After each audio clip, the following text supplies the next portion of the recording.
Good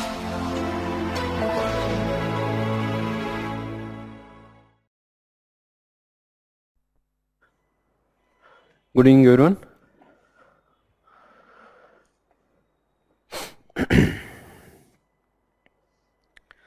So this is third class of governance.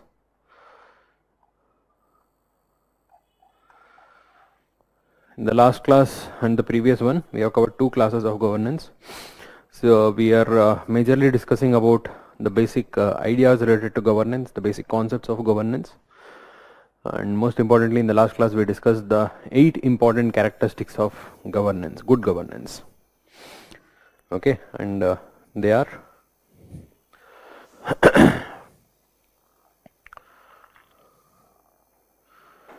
participation, rule of law, consensus oriented, equity and inclusiveness, responsiveness, transparency, accountability, effective and efficiency, and finally strategic vision.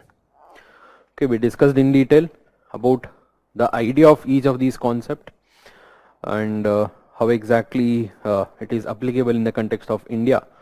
ये बड़ा important है, इसके ऊपर direct questions आता है. So these concepts of governance, so please keep that in mind.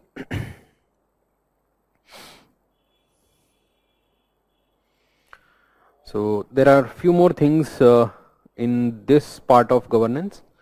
So before we move on to the application of these, that is the various initiatives taken for good governance in India. So let's just discuss these aspects of good governance or governance for that matter. So before we start, so any doubts from the previous class? Anything you want to ask?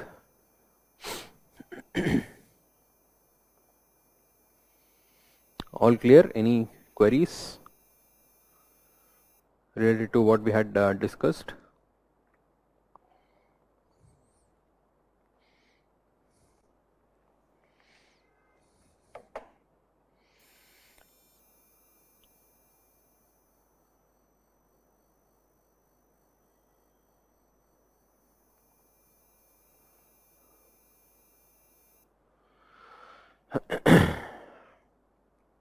ठीक है, let's continue. So talking about the basic aspects of governance,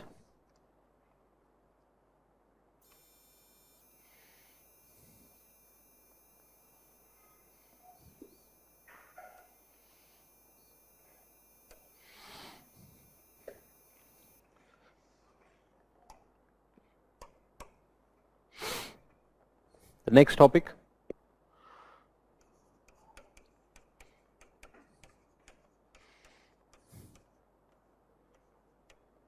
stakeholders of governance.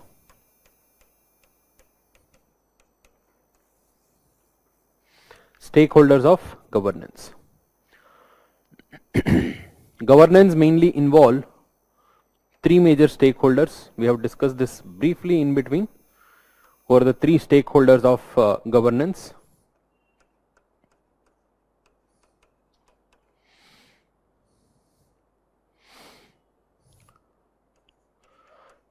Number one, state. Number two, market. And number three,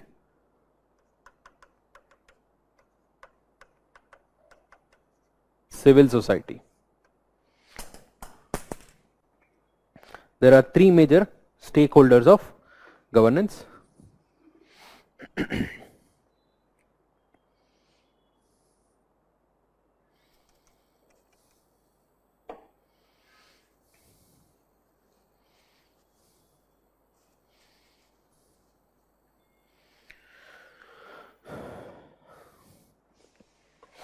State, market and civil society.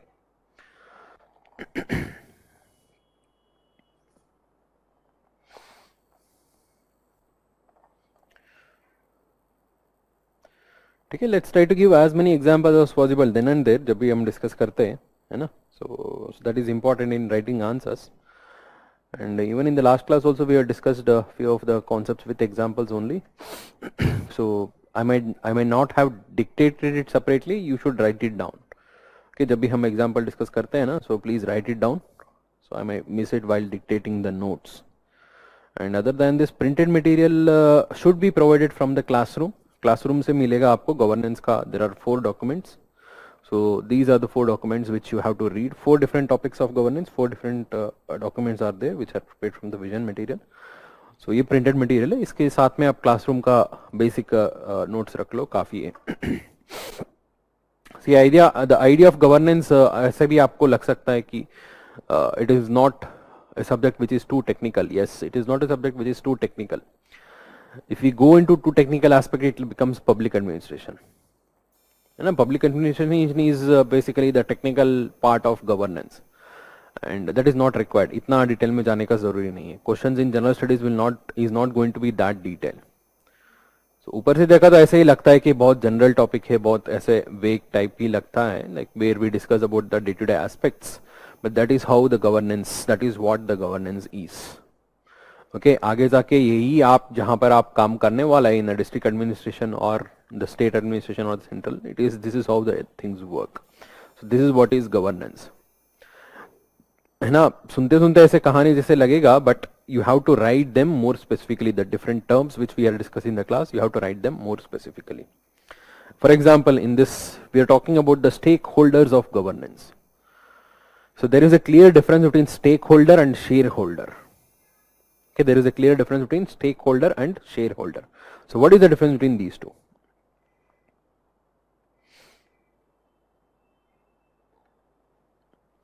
What is the difference between stakeholder and shareholder? Why do we use the term stakeholders in the context of governance?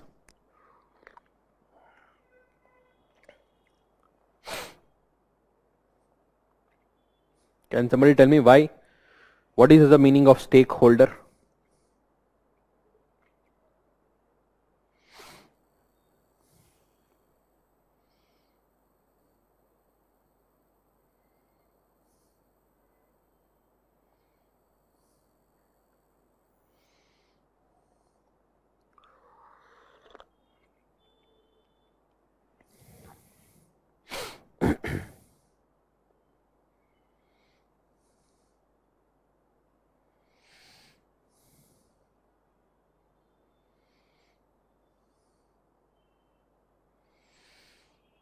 Yes.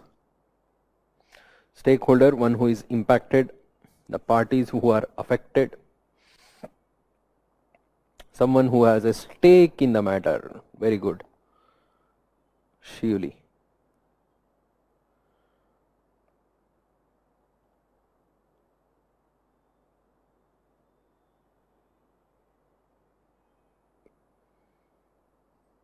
Okay, one who has stake. Okay, very aptly explained by Shivli. बाकी लोगों का भी almost same ही है. See, stakeholder, one whose interests are affected by that particular organization. We call them as the stakeholder of that particular organization. Okay, for example, we have a company. Okay, let's say that there is a private company, a factory. Let's say there is a factory producing some kind of, let's say it's a soap factory. Who are the stakeholders of this factory? One who owns the factory, yes, of course he gets the profit from the business, from the manufacturing activity. One who works in this factory because he is getting his salary from here, है ना?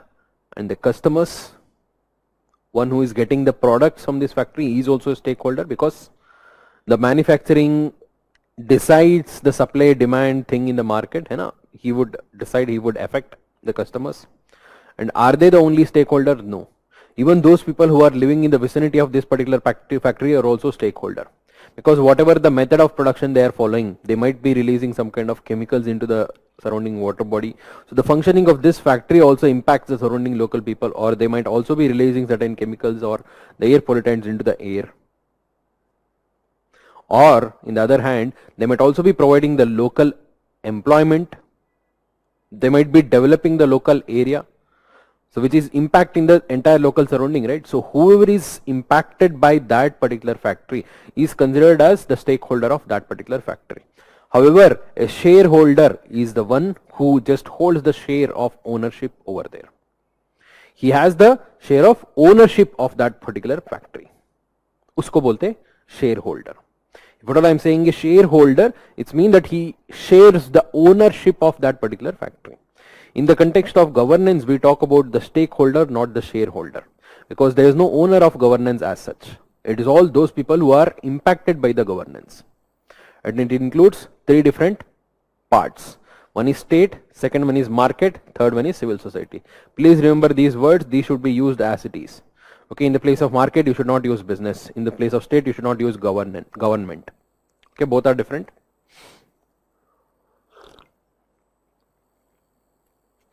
So what is state? State includes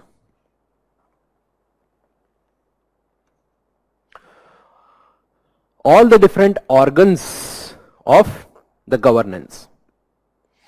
Okay, sorry, all the different organs of the government. What is government? First class में हमने discuss किया था. The people with the authority to govern, people who are responsible for governing us, that is what is government, right? And there are different organs of it. We have legislative, who are responsible for making the laws, executive, who are responsible for implementation of the laws, judiciary, to punish those who are violating the laws. There are different organs and there are different parts of them.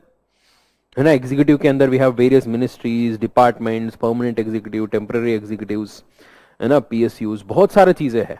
All of them are who are part of the government and operated by the government. They become part of the state.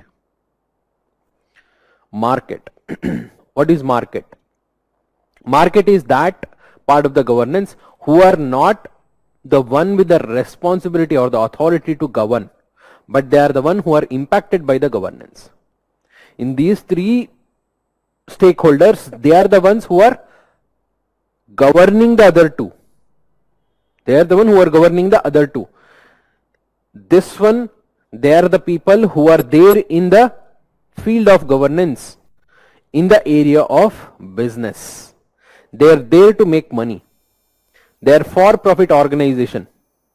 Okay, it is not something wrong. Making money is not something wrong. Business is not something wrong. कुछ लोग सोचते हैं business है तो यार ये तो वैसे गलत है. Without money, without revenue, a country cannot run. Without revenue, without money, they cannot create employment opportunities. They cannot feed people. Right? So they are the most important sector of governance. They create opportunities for the people. Right? So that is market. Civil society, those who are not holding on to the power, those who are not there for the money, one who is not there for business, rest everything comes under civil society. If there is any organization, okay, which is not part of the government and which is not doing the business, it is doing some function, but that function is not for making money. Any other function it can be. All that organization, the groups, everything comes under the civil society. For example, non-governmental organization, NGOs, self-help groups, cooperative societies. Cooperative society, you might know, they're also in the business. But the idea of cooperative society is not about making the business, to empower those people who are in the cooperatives. It's like coming together, people coming together to help each other. Okay? So cooperatives, even though they are in the business, it is not, the main purpose is not making money only. The core purpose is not making money. It is overall empowerment of people, empowerment of backward area, empowerment of backward sections. That is what is the idea of cooperatives. So civil society includes all those organizations which are outside the state and outside the market. NGOs, self-help groups, religious groups, trade unions, employee organizations, resident welfare organizations. If you see all of their purpose, it is not about making money, it is about the welfare of that particular group. It might be open group or closed group. An NGO is an open group where anyone can join. Resident welfare association is a closed group. Only those residents who are living in that particular society, they can become part of the resident welfare association. Right? So that is what is different in open group and closed group. All of them are part of the civil society only. And it is very important that the third pillar of the governance, that is civil society, is a strong one and is a organized one in the governance. Why? They ensure the accountability of the state, and they also ensure that there is equitable opportunity in the market. They ensure that there is equitable opportunity in the market. They also ensure that the government functions in a transparent and accountable manner. That is the role of civil society. An organized civil society is important because only an organized civil society's voice is louder. Okay, one whose numbers are bigger, one who is organized and functions in a well predefined manner, उन्हीं का ही थोड़ा सा सुनते हैं government, है ना. If there are very few number of people are there in a civil society, or they are organized, not organized at all, it is बहुत छोटा group है, इनका कोई भी नहीं सुनता है, nobody would listen to them, right? So that is why we call it as organized civil society, that is well organized in function, well established civil society. So that is very important for the governance. These are the three stakeholders of governance.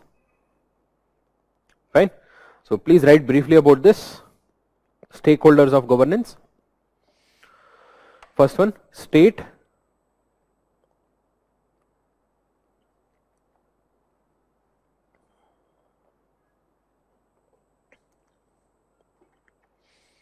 Which includes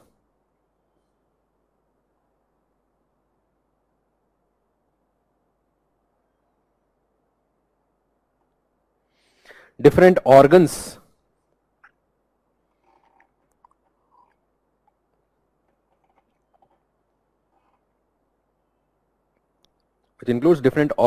of the government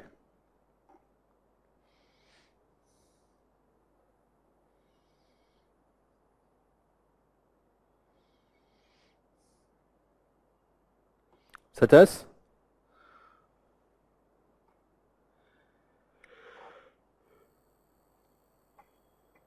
executive, legislature, judiciary. Executive, legislature, judiciary.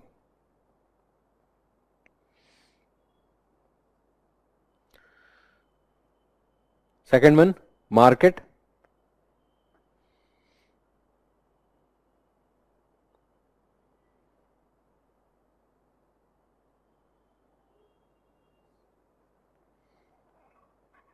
Market, which involves private sector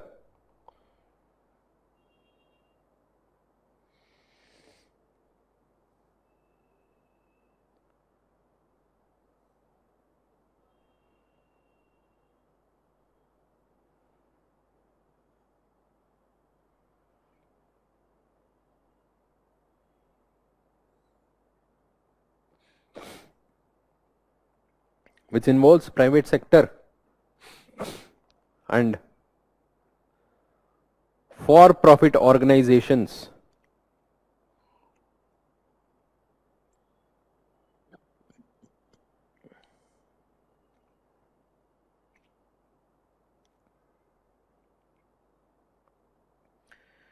Private sector and for profit organizations.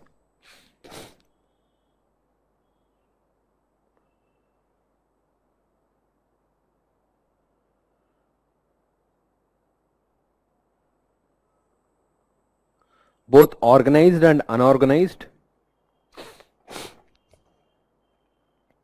Both organized and unorganized.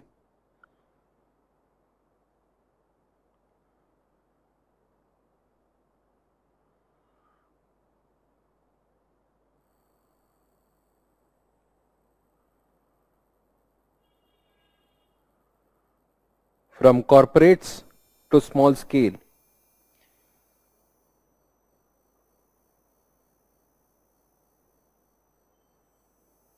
From corporates to small scale.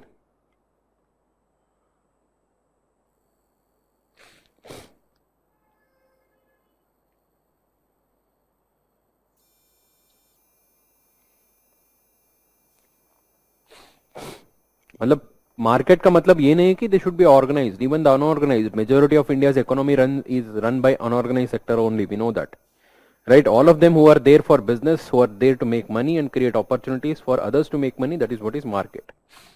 And third one is civil society.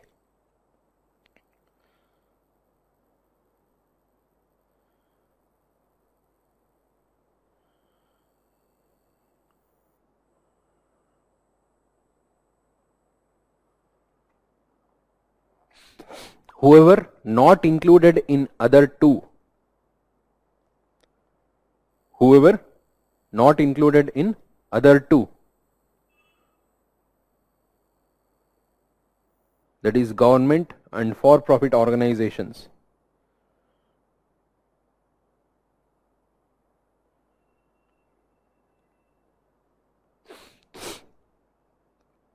full stop. It involves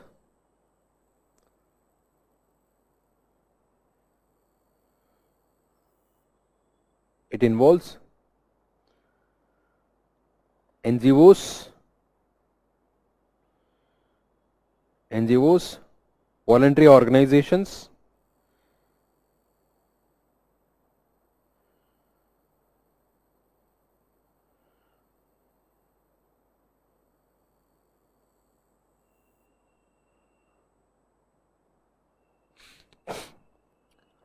trade unions,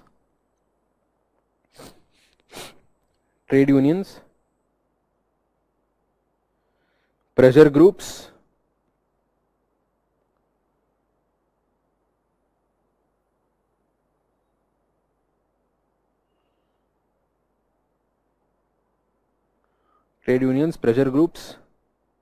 religious groups, etc.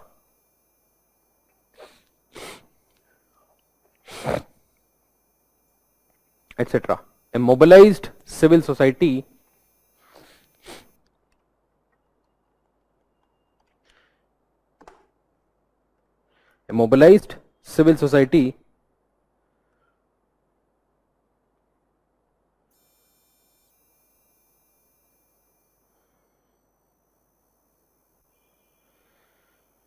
has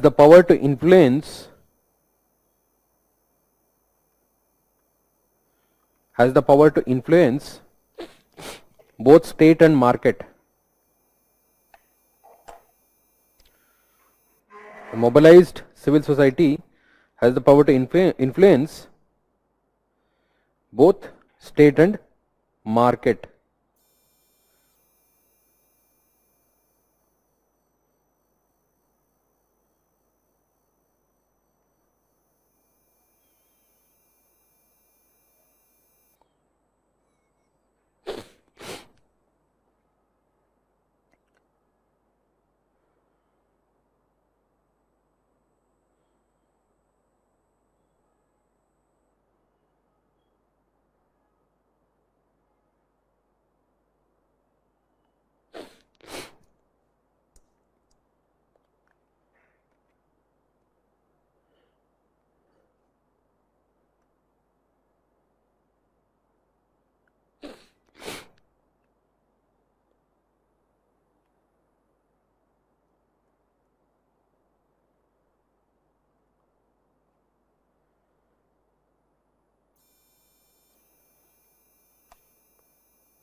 Dimensions of governance.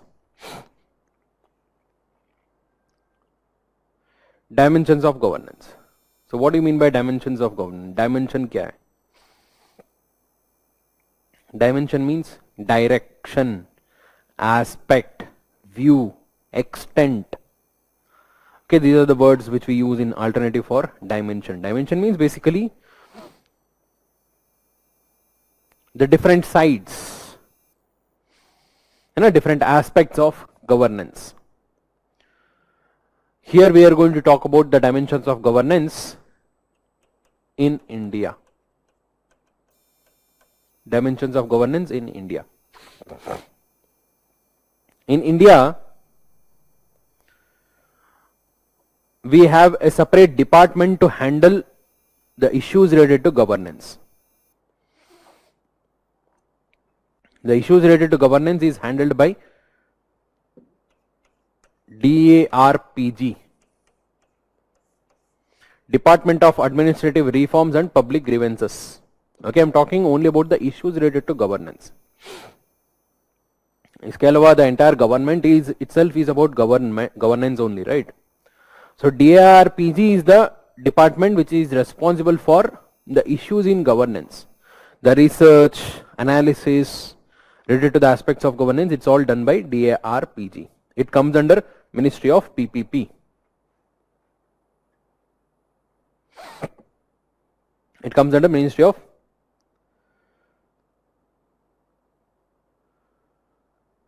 PPP. And so please raise your queries in the query portal. I will not be able to take up the queries in the response portal. जो भी queries होगा, please raise it in the query portal.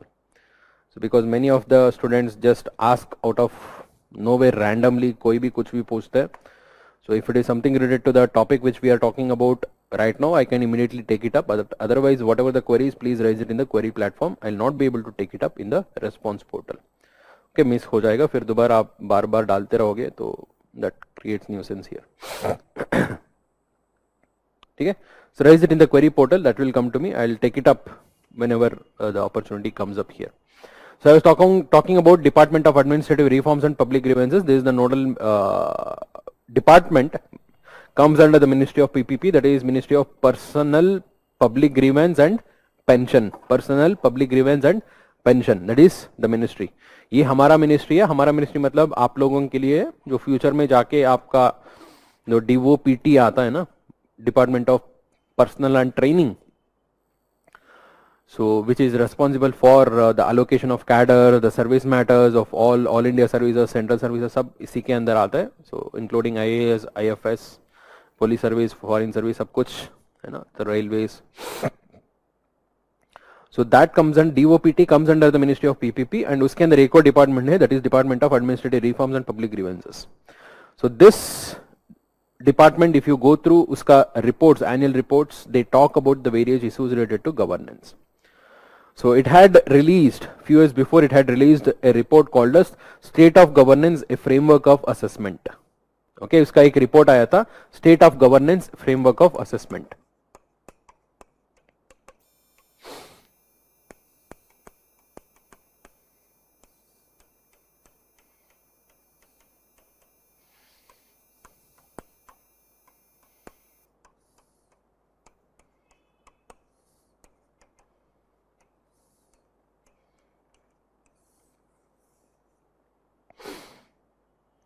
Okay, इस topic में there is no dictation, please keep writing. जहां पर dictation होगा मैं पहले ही बता दूंगा.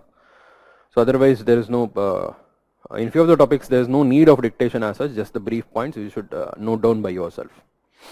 In this report, DARPG has divided the India's governance into different dimensions. Okay, it spoke about a total of 5 different dimensions of governance in India. Okay, 5 different dimensions of governance in India. Fine, that means the different sides of the governance, different viewpoints of the governance, how exactly the governance of India is handled. Okay, first one is political dimension. Second one is legal judicial dimension.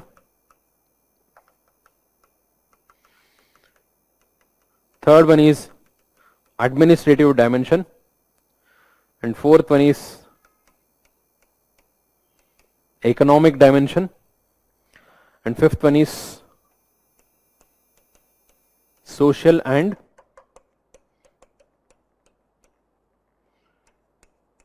environmental dimension.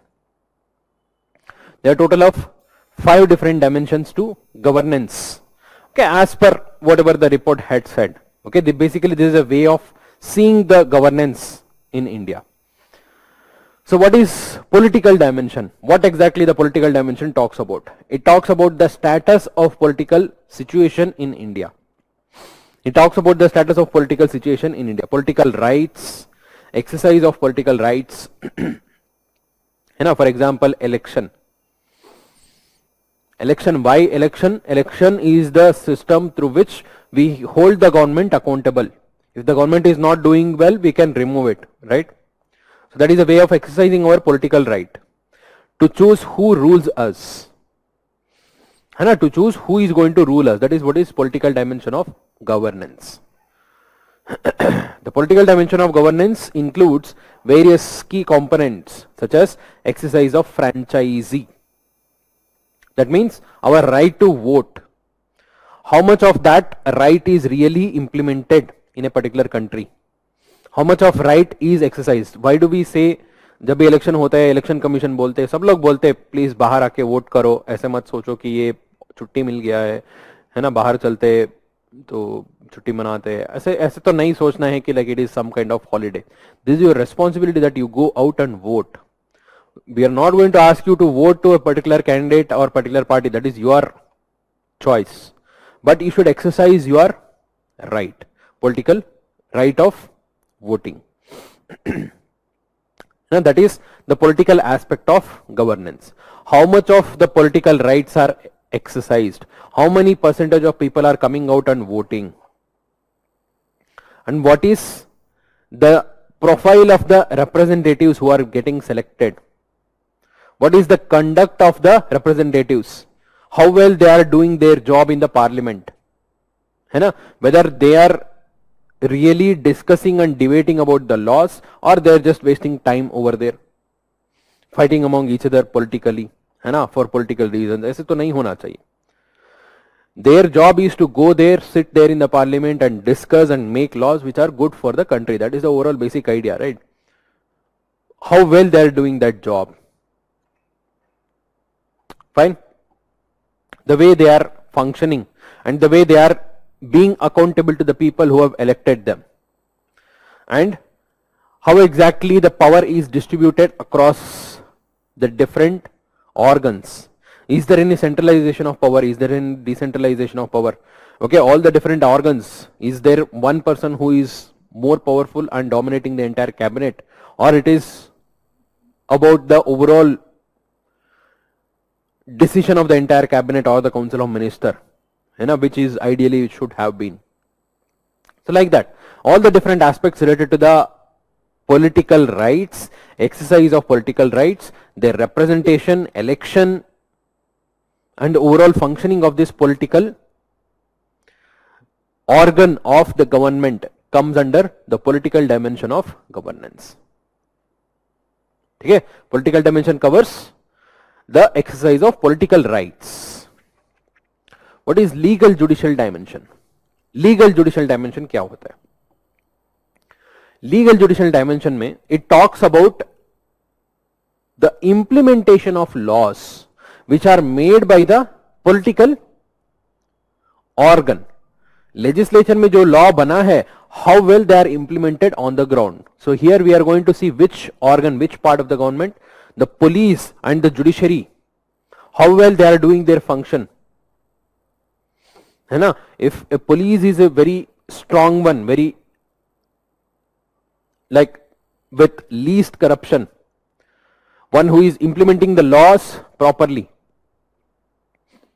and the judiciary, if there is a fast and easy disposal of justice, you don't have to wait for a long period of time, you don't have to spend too much of time.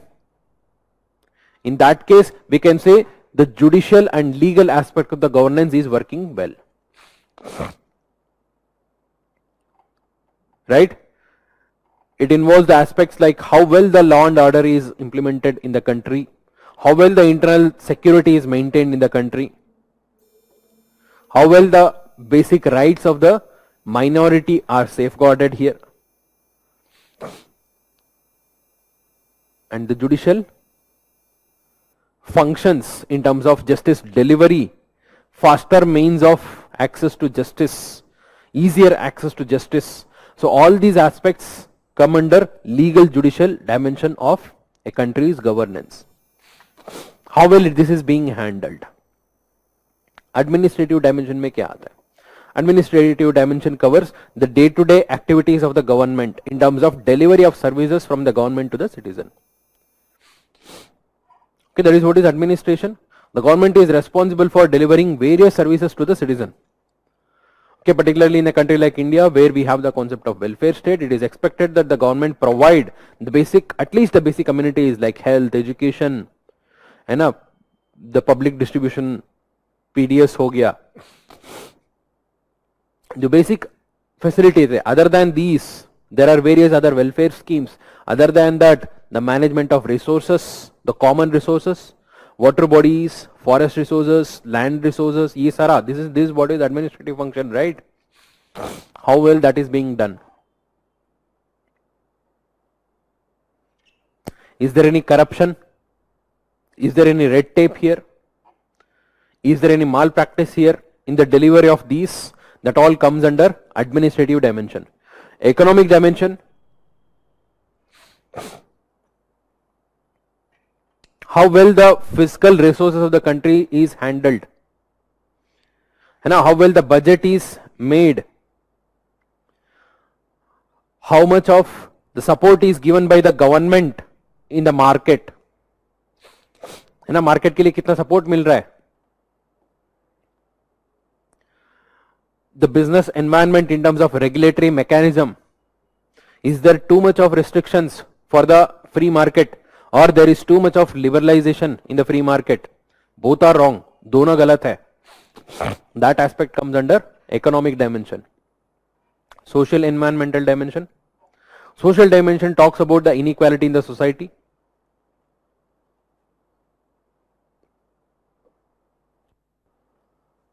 On कर देना.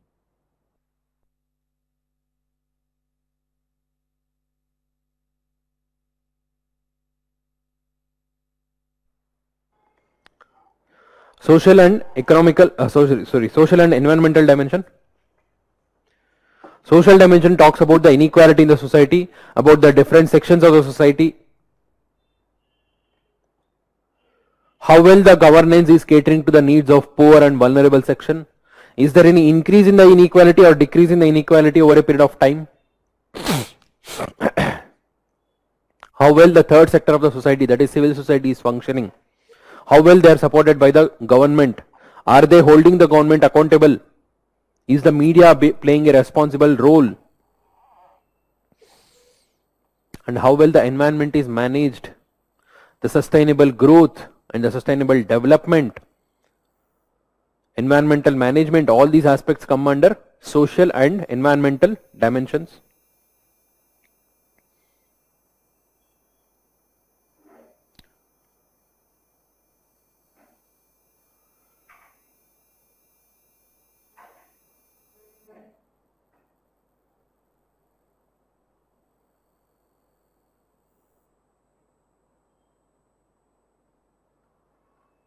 ठीक है, these are the different dimensions of governance in India.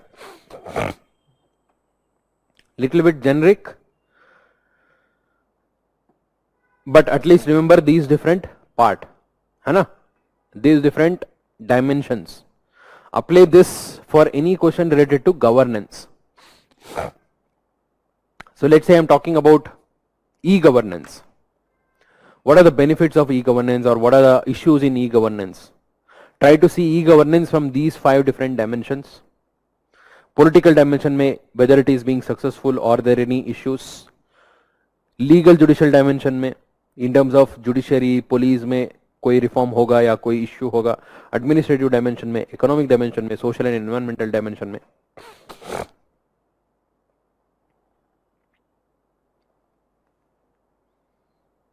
Right? So these are the 5 different dimensions of governance in India.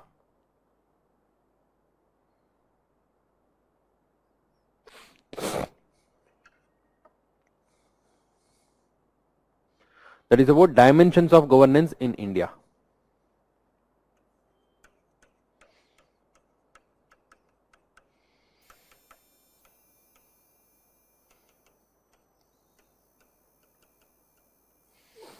Next topic, governance issues in India. Governance issues in India. So यहाँ पर भी कुछ dictation नहीं रहेगा. So just listen to me. Overall idea important है यहाँ पर.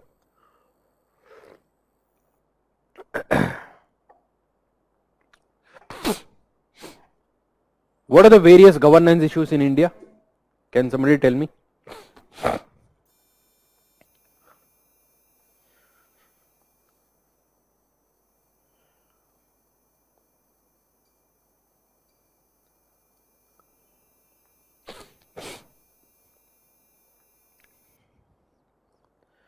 Governance issues क्या क्या है?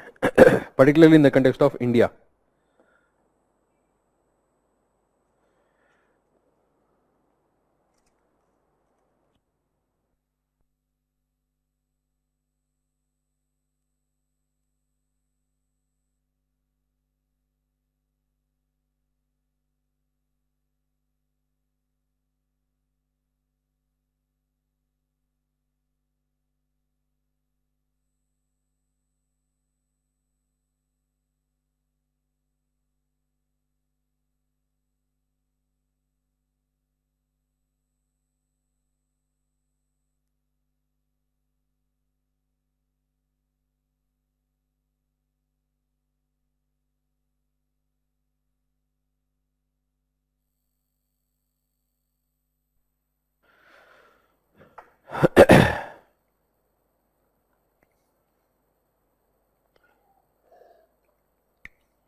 Corruption, red tapeism, illiteracy, lack of awareness, transparency. Transparency is not an issue. Lack of transparency. Governance में थोड़ा सा सोच समझ के यूज करना पड़ेगा टर्म्स को. ठीक है. लैक ऑफ ट्रांसपेरेंसी होना चाहिए. Lethargic implementation of policies and programmes. ठीक है. Delayed justice, criminalisation. ठीक है. बहुत कुछ पता है आप लोगों को.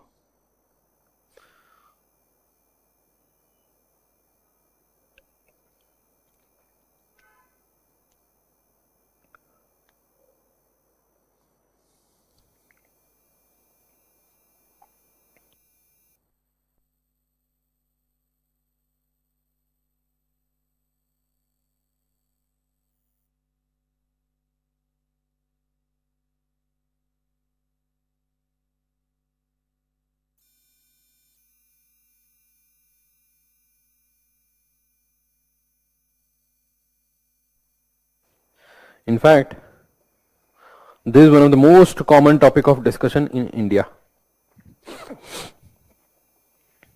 Whether you go to a bus stand, railway station, while traveling in bus or train or metro, or you are just drinking a tea in old Rajendra Nagar, है ना, या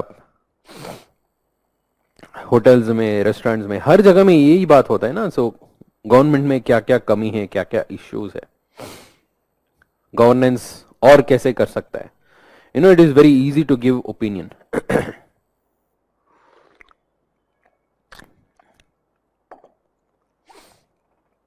that to a free opinion.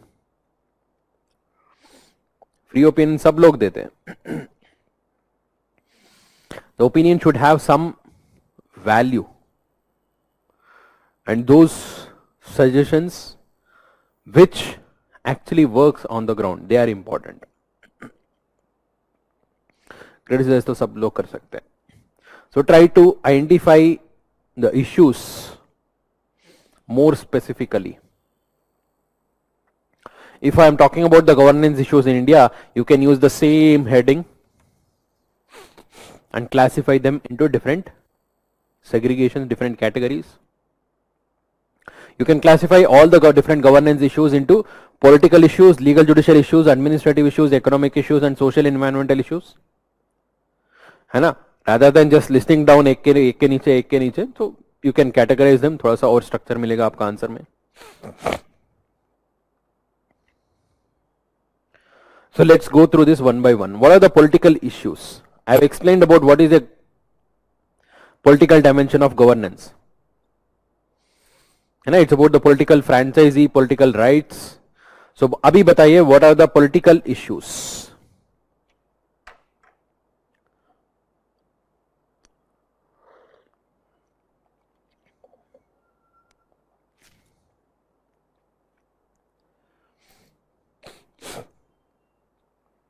What are the political issues of governance in India? Methods of selection process for any government job. Acha, work pendency. You are talking about the administrative issue. I want political issues. Misuse of political power. Again, a vague statement. You should be more specific. Criminal profile of representative. There is a word for that. Criminalization of politics. Don't use the word nepotism. It is again very vague and generic. Try to use more specifically. Criminalization of politics. लिखते जाओ. Political issues क्या क्या है? Criminalization of politics. ठीक है? Then again, generic wording should not be given in governance. Generic word लिखो, generic marks भी generic में हो जाएगा. Okay, try to be more specific. Lower voter turnout, good. Lack of decentralization, good. है ना, लिखते जाओ जो मैं बताऊंगा. Criminalization of politics, lower voter turnouts, lack of decentralization, lack of democracy in political party, good point, Rahul Kumar.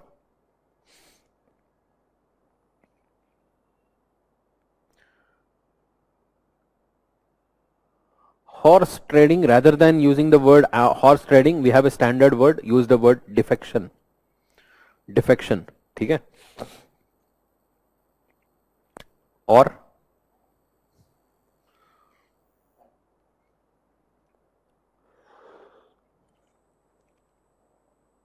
Erectile issues, erectile offences इतने सारे हैं. Booth capturing, use of money power, muzzle power in elections, identity politics, right? Disruption of parliament, है ना, कोई भी political issue उठा लो तो walkout करो, वहां का जो प्रोसेस को डिले करो, डिसरप्ट करो, that is a political issue. उनका काम होता है वहां पर बैठ के डिस्कस करने, what is the issues, what is the amendment should be made, कैसे उसको बेहतर बना सकते हैं लॉ को, ये डिस्कस करना होता है. वो तो कोई डिस्कस नहीं करता है. एंड इवन गवर्नमेंट साइड में यूज ऑफ ऑर्डिनेंसेस, है ना, excessive use of ordinance is also a governance issue from the political aspect. They were supposed to pass it as a law and make it as a law, right, by passing in the parliament. If you are resorting to ordinance, it is not political governance. The governance standard in the political aspect is very low. Lower voter turnout, very important aspect.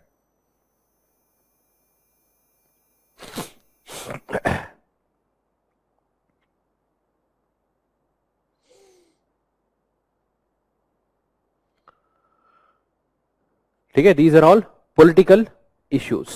अभी बताइए legal judicial issues. Okay, now you have got the idea how to make it more specific.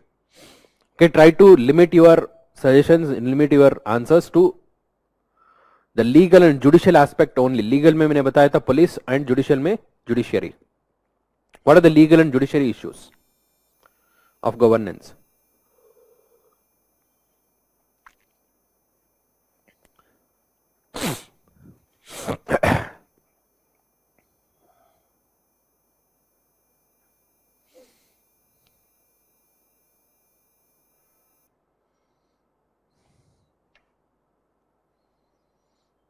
delayed justice. So rather than using delayed justice, you can say pendency of cases. Pendency of cases, है ना, standard term. Okay, keep writing pendency of cases. Okay, Tushar, don't use the word like misuse of judicial process by the powerful.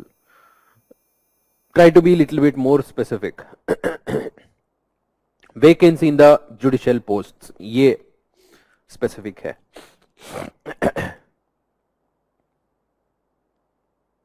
Lack of accountability in judiciary, good point. Amit Kumar.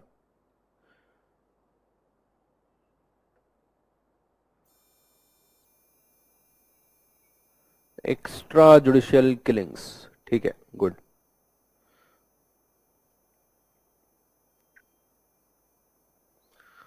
Aditya, ethics in politics is a very large and vague topic to describe it so.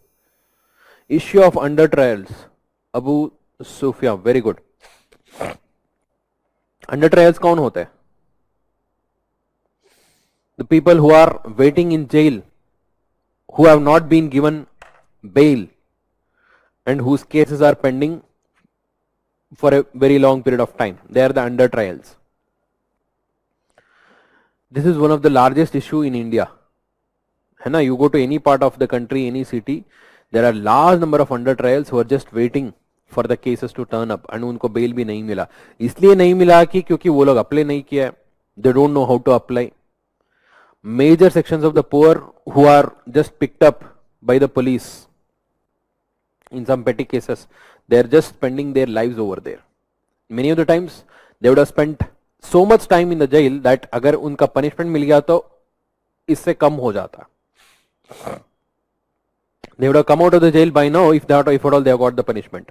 The issue of under trials, major issue. Lack of judicial infrastructure, ठीक है. Lack of free legal aid, ठीक है.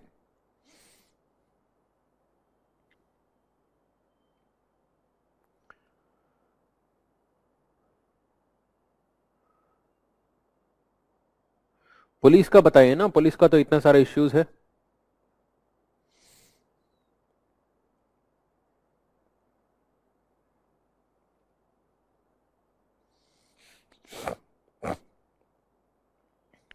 Independency of judiciary, good point.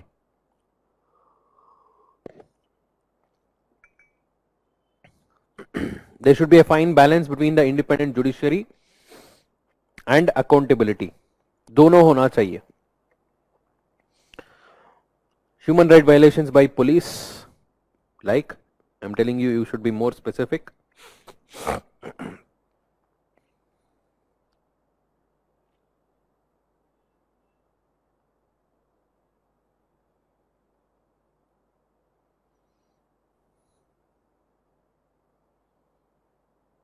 Custodial death, very good, Sameem. Preventive detention, very good, Vaibhav Raj Singh. ऐसे थोड़ा सा specific word use करना. Judicial activism, judicial activism is required. It is required to ensure accountability of the other organs of the governance, but it should not become judicial overreach. Judicial overreach is going beyond their line, okay, and trying to capture the roles and responsibility of the other organs. To ensure the accountability of other organs is different, and to going beyond your responsibility and capturing the responsibility of other people, power of other organs, is judicial overreach. That is overreaching into their domain where it is not required. Judicial overreach is the issue, not the judicial activism. Judicial activism is a good thing.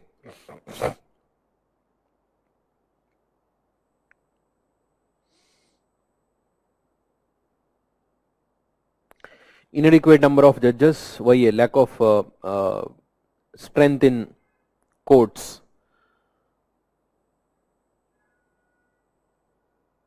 Custodial deaths, right? Encounters, वही है, extrajudicial killings.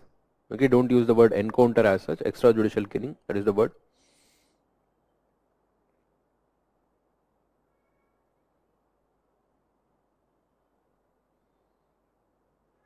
Very good. UAPA, arbitrary UAPA. Improper usage of section 66A. Very good, Surya Teja.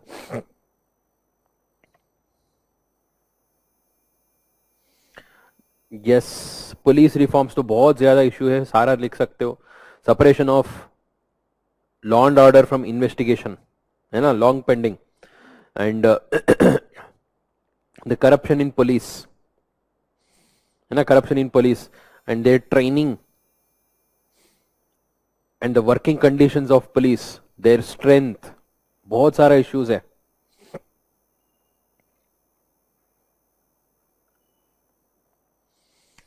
Most importantly legal aspect में आप ये भी लिख सकते हो, organised crime and mafia. So that is wherever there is organized crime and mafia in any particular city, that shows the failure of the police system. That shows the failure of police system, है ना, organized crime and mafia. Administrative dimension बताइए.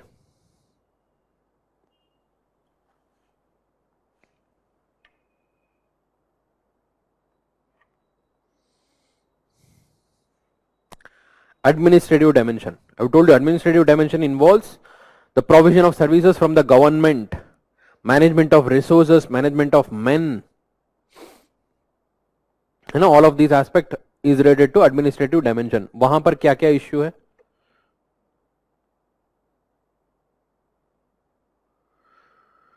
Lack of transparency, lack of accountability, corruption. Good. Then तो लिखते जाओ, जो मैं repeat करूंगा उसको लिखते जाओ. Lack of transparency, corruption,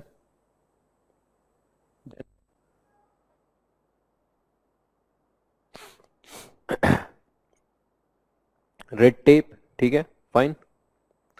lack of skills ऐसे वर्ड यूज मत करो.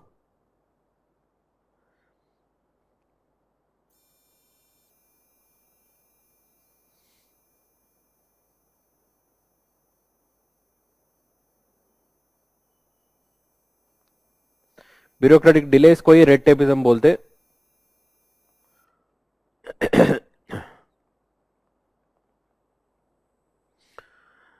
Then resistance to change. Resistance to change most important issue है. तो गवर्नमेंट ऑफिसर्स में है ना, they have this mentality of settled life. एक बार गवर्नमेंट जॉब मिल गया तो पूरा परमानेंट, ऐसे सोचते हैं कि लाइफ सेट है. And they fail to remember that they are there to serve the people. ऐसा नहीं है कि वहां जाके पूरा सेटल्ड है, काम नहीं करना है, काम नहीं किया तो भी हटा देंगे, ऐसे तो नहीं है, है ना. You should serve the people, you should respond to their demands, and you should change as per the time. If at all you are not changing as per the demand of the people, if at all you are not responding to their demands, that means you are more of a burden on the system. You are holding it back from moving forward. So it is very important that you change as per the needs of time. Best example है हमारा state bank of India. सबको पता है state bank of India के बारे में. The entire banking system of India has evolved. Most of them have moved towards the digitization. है ना, most of them have moved towards the digitization. Online banking, internet banking, तो घर बैठे बैठे सब कुछ हो जाता है.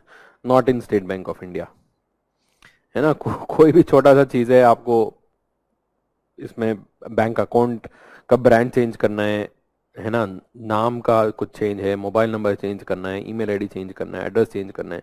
So from everything, from single like deposit close करना है, तो you have to go to the bank. And वहां पर जाओ तो हमेशा होता है कि कोई भी कहीं भी जाके बोलते काउंटर नंबर 4 पे जाओ. काउंटर नंबर 4 पे कोई होता ही नहीं है, है ना. तो काउंटर नंबर 4 पे गया तो आया कोई, वहां पर कोई होता नहीं है, या दे विल से काउंटर नंबर 1 पे जाओ, वहां पर जाओ, ये फॉर्म लेके आओ, है ना. तो दे विल से ठीक है एड्रेस चेंज करने का, ठीक है जाओ आईडी लेके आओ. आईडी लेके आया, ठीक है पैन कार्ड कहाँ पर है. तो तब तो बोलना चाहिए था ना, when we asked there first time, तभी बोलना चाहिए था क्या क्या रिक्वायरमेंट है. First they will say PAN card, address proof लेके आओ, फिर बोलते पैन कार्ड लेके आओ, फिर बोलते सारा ओरिजिनल्स दिखाओ. So that is the way they are functioning, right? So that is what I am saying. The resistance to change, it is a very important factor in administrative dimension. They don't want to change. So whoever is not ready to change, definitely they are holding it back. And most importantly, ये जो हमारा लाल बत्ती का जो attitude है, even now many of you would want to join civil services because of Lal Batti. I know the prestige which it provides in the society, right? That is more important. ठीक है, वो भी होना चाहिए, एक थोड़ा सा इंसेंटिव टाइप है, थोड़ा सा इंसेंटिव टाइप है, बट ठीक है, that should not be the main thing. The main thing is to do some good work on the ground, because your job is going to impact a large section of people, large section of society is impacted by your job, right? हाँ, YONO app में भी देखा हूं, but YONO app में इतना ज्यादा कुछ होता नहीं है. ठीक है.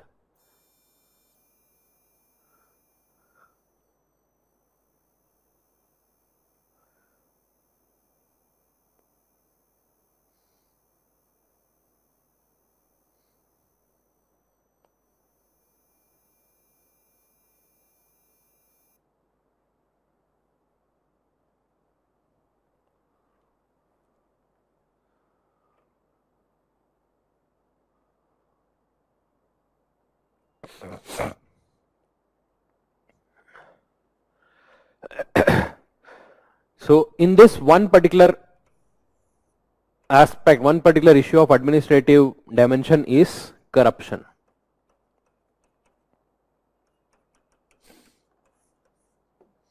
Can somebody define corruption? What do you mean by corruption?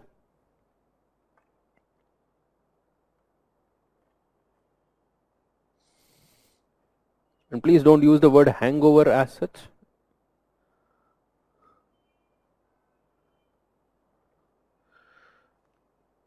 Okay, you can say colonial attitude. Okay, colonial attitude, that should be the word to be used here.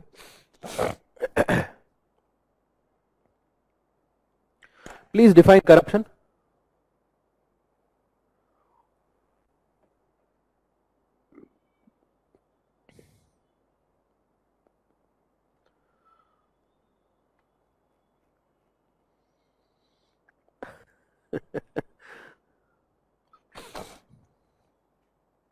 Is there any, let's see who will define it in most appropriate way.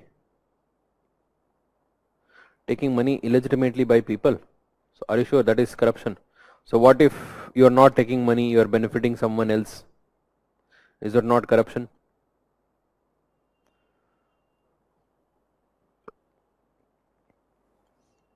Chitram is saying that doing a work using illegal means. Many of the times they do it in a legal manner. There is no illegality.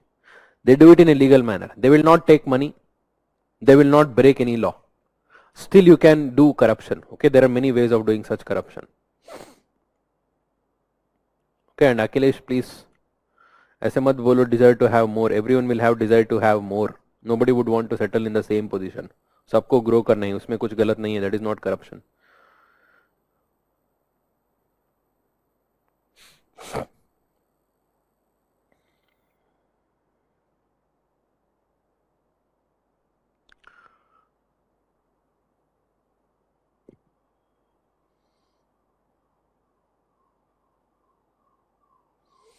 Using one's authority for personal benefit. That is what Tushar is saying.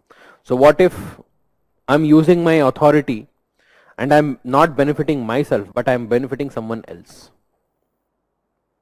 दो लोग आए हैं, both are equally beneficial, equally eligible for a particular scheme, है ना? So I have some prejudice towards one person based on his background, based on his community or something. So I will not do the thing for him. I'll do something else. I'll favor the other guy. I'm not getting any of this. Just based on my prejudice, I'm not doing the work for him. So that is also corruption, right? So I'm not doing anything personally. It's not something personal favor.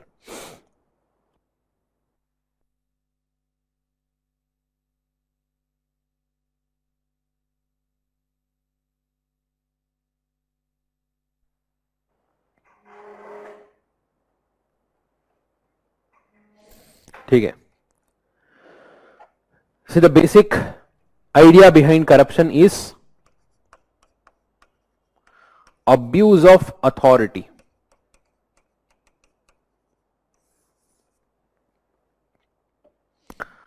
Corruption means abuse of authority.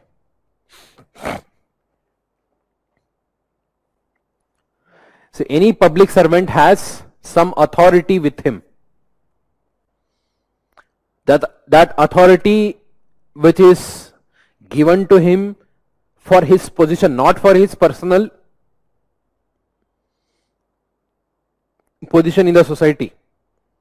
For the position which he is holding in the government or administrative office, he has given certain roles and responsibility. To fulfill that roles and responsibility, he has given certain power. For example, police. Police का काम है, suppose if you are an inspector, आपका काम होगा एक station को manage करना है, to ensure that in your area there is no breaking of law and order. If you find someone who is breaking the law and order, you can arrest him, put him in the jail. This is the power given to you. Responsibility nahi hai. It is not the responsibility. Responsibility is to ensure law and order. To ensure that you have the power to arrest someone and put him in the jail. That is the power given to you. है ना? Suppose you are abusing this. You are threatening the even the innocent people. है ना? जो कुछ किया ही नहीं है. Either for personal gain, or to make some extra money, or to just to show your authority. You are not gaining anything from here. You are not making any money at all.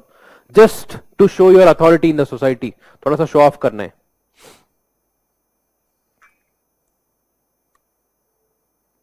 Even in that case also it is corruption. It is not necessary that you are getting the benefit from this. Any kind of abuse of power entrusted to a public servant is called as corruption. It can be for any reason. It is not necessary that you are gaining something or your family is gaining something. Any kind of abuse of authority is corruption. You are not doing your duty properly. You are misusing the power given to you and either benefiting yourself or benefiting someone else or causing a harm to someone else. All of it comes under corruption. You know the most subtle way of corruption in India?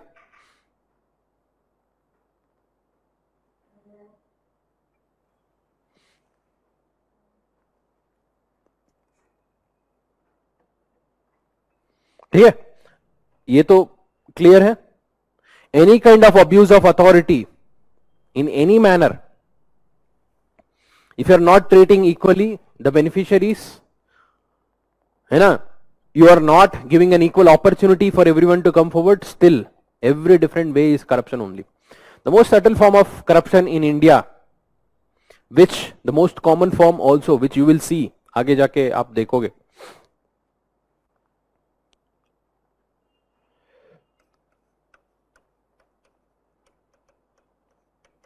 देख लीजिए.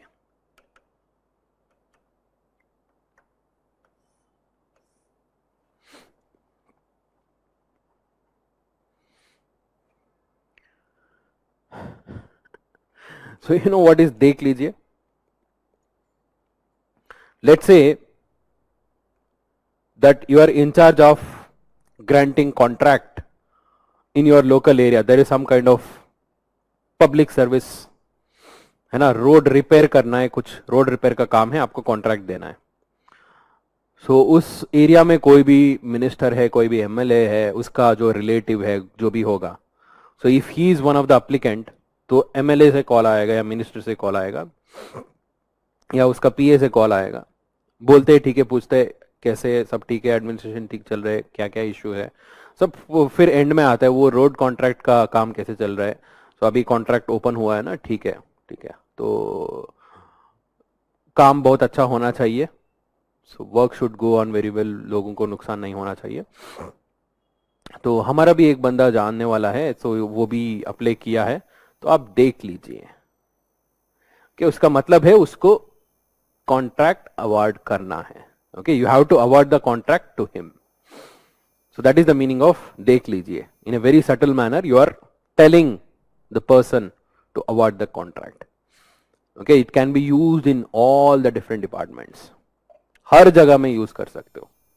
Okay, देख लीजिए. I'm not asking you to use. वो आपको पता चलेगा आगे जाके जब सिविल सर्वेंट बनोगे, whether it is IAS or IPS or in any form, you will find this. This is the most common form of corruption. Okay, there is this tendency. Initially, when civil servants join the services, they will all be very honest and transparent and full of integrity. And once they start to work in the system will change them and they get into corruption. Because of this, okay, you have to clearly identify, make a boundary where exactly is the corruption begins. Okay, where exactly the corruption begins? It begins from a small influence. It begins from threatening someone with your power. It is not necessary that it has to be always taking money. So any kind of abuse of power is corruption.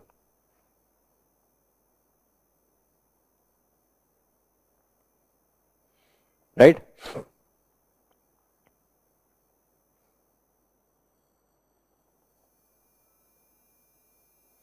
Yes, any kind of abuse of power is corruption. फिर economic issues. Economic issues, no, India में कितना चाहिए सब कुछ मिलता है. We have all the different ways of economic issues. बताइए, what are the different economic issues of governance?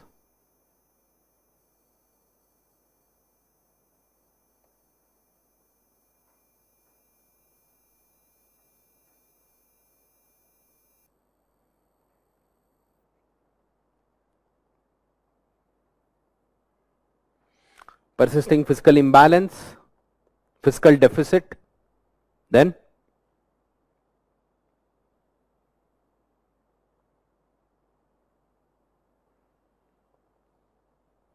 regional disparity, good, then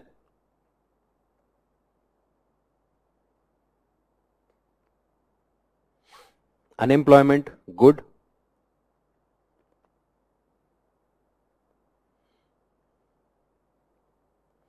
mismanagement of financial resources,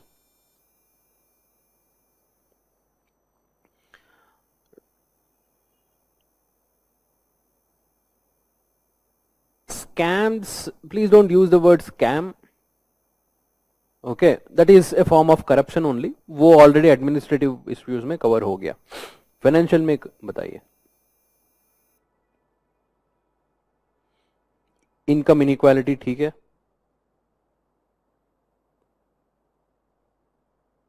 NPA problem, very good. NPA problem,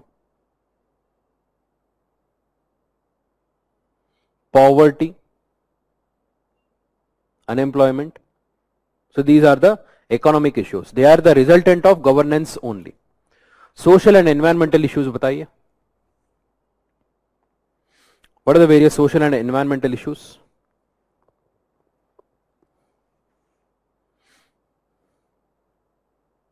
Environmental issues तो सबको पता है. Pollution, degradation, है ना, unsustainable development.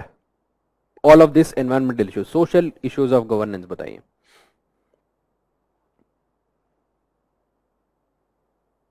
Social issues of governance. Yes, social issues may majorly keep that in mind. It's more about inequality in the society, any different type of inequality. Okay, discrimination, lack of equal opportunities, है ना, even lack of education also. It's a type of, it's both social as well as economic issue, है ना. Lack of education, lack of skill development, है ना. Caste discrimination. Identity politics is both political as well as social issue, and identity politics is based on the caste, the communalism, regionalism, language, ये सारा.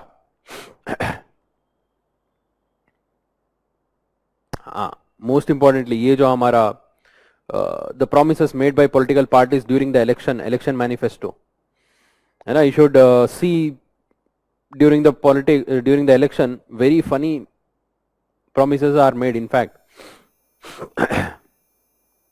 है ना, they will say ठीक है laptop दे देंगे, bicycle दे देंगे, ये तो ठीक है. So we have seen in many of the times, many of the elections, they have said हम मिक्सी दे देंगे, फ्रिज दे देंगे, वॉशिंग मशीन दे देंगे.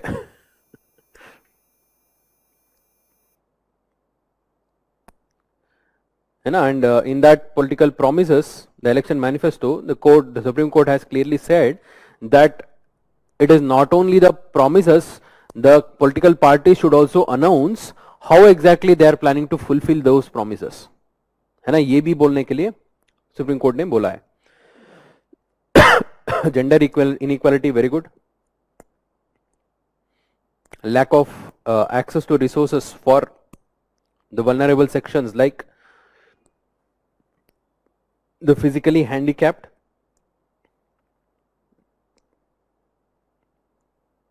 Digital divide, good.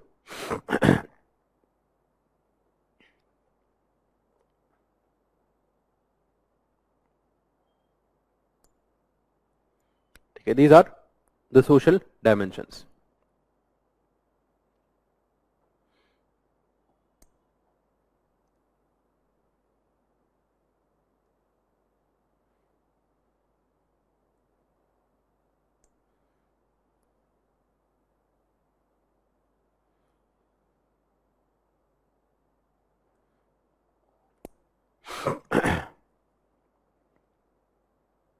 Any other suggestions? Any other issues?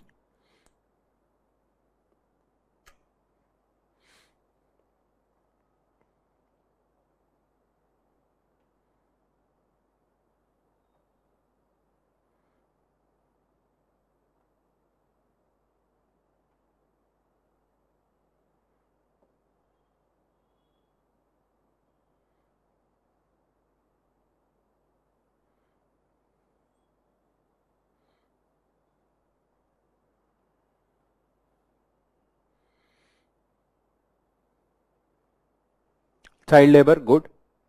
Child labor, child marriage, dowry system, all of these are. So these are the governance issues and the different dimensions of governance. Okay, let's talk briefly about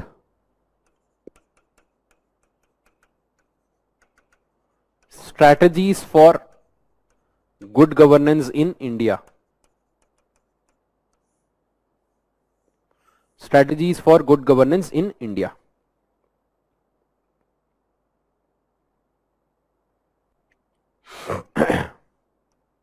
Some basic ideas.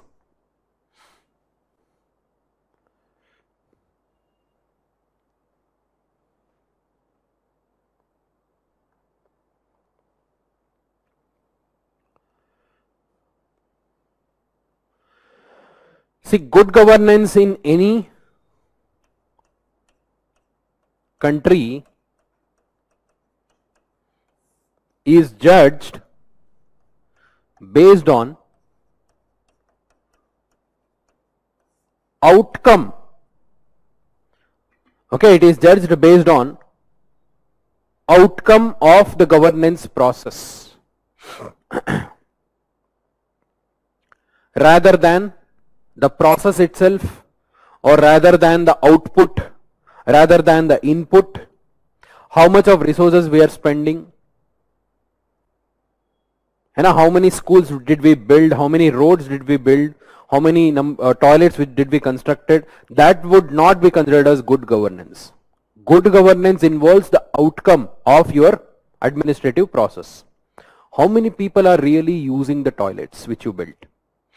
How many people, how many students are educated? How many students are passing out with decent numbers? What is the level of education? What is the quality of education? The learning level, learning outcome. So that is what is the important measure of good governance. It is not the output, it is not the process, it is not the input which you are giving in. Finally, outcome क्या हुआ है? The outcome of any governance process depends primarily on the policy which the government is making. Of course, implementation is the major issue. Implementation is a major issue, I agree.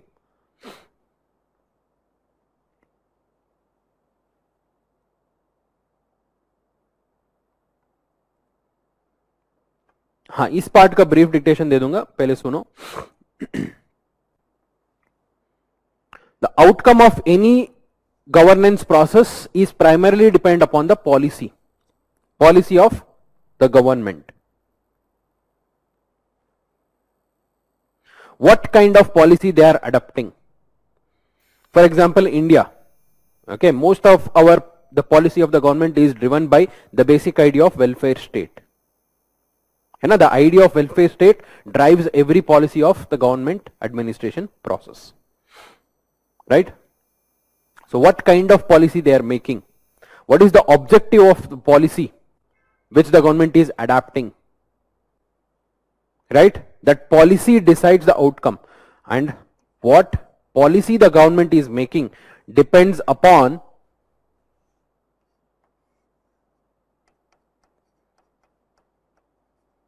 the type of state.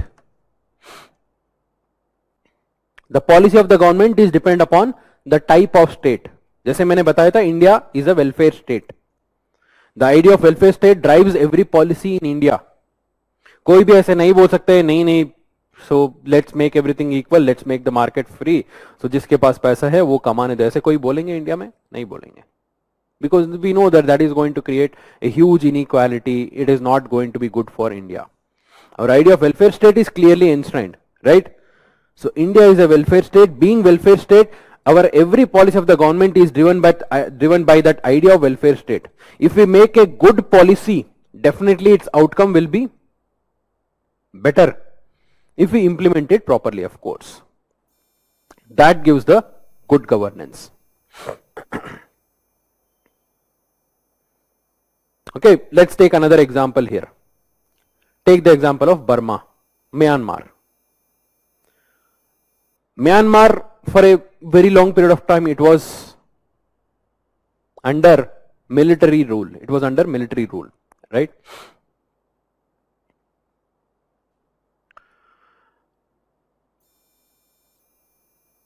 Whether it is a military ruled or even the democratic government, none of the governments never recognized the rights of Rohingya people in Burma. They never recognized the rights of Rohingya people in Burma. They always had a different attitude towards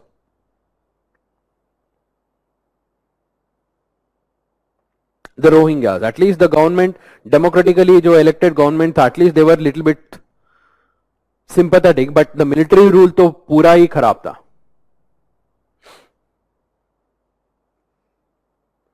है ना? 5-10 minute रुको, break दे दूंगा और dictation भी दे दूंगा, ठीक है? और ऐसे ही कंटिन्यूअसली कमेंट करते रहो, ये रेस्पॉन्स स्क्रीन बंद भी करवा दूंगा, है ना? Please hold on, otherwise this will be switched off.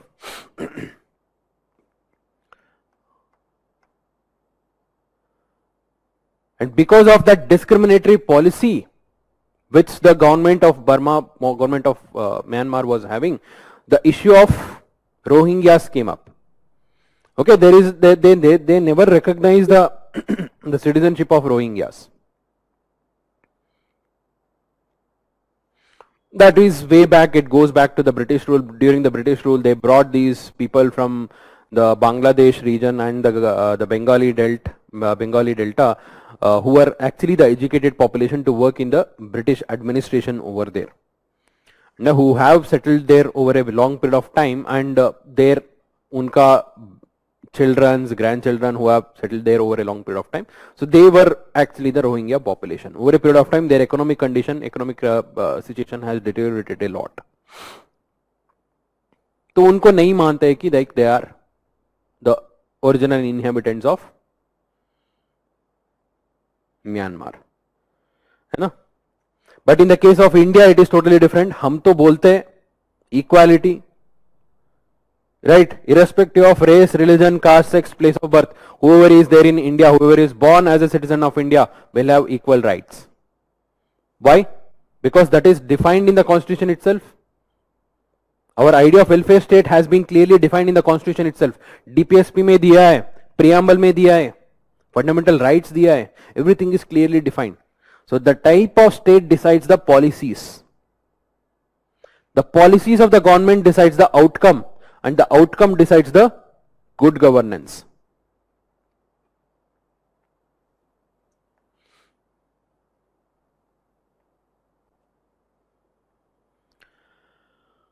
But यहाँ पर है ना, in addition to the type of state, the state should also have the capacity to appreciate the problems of citizens.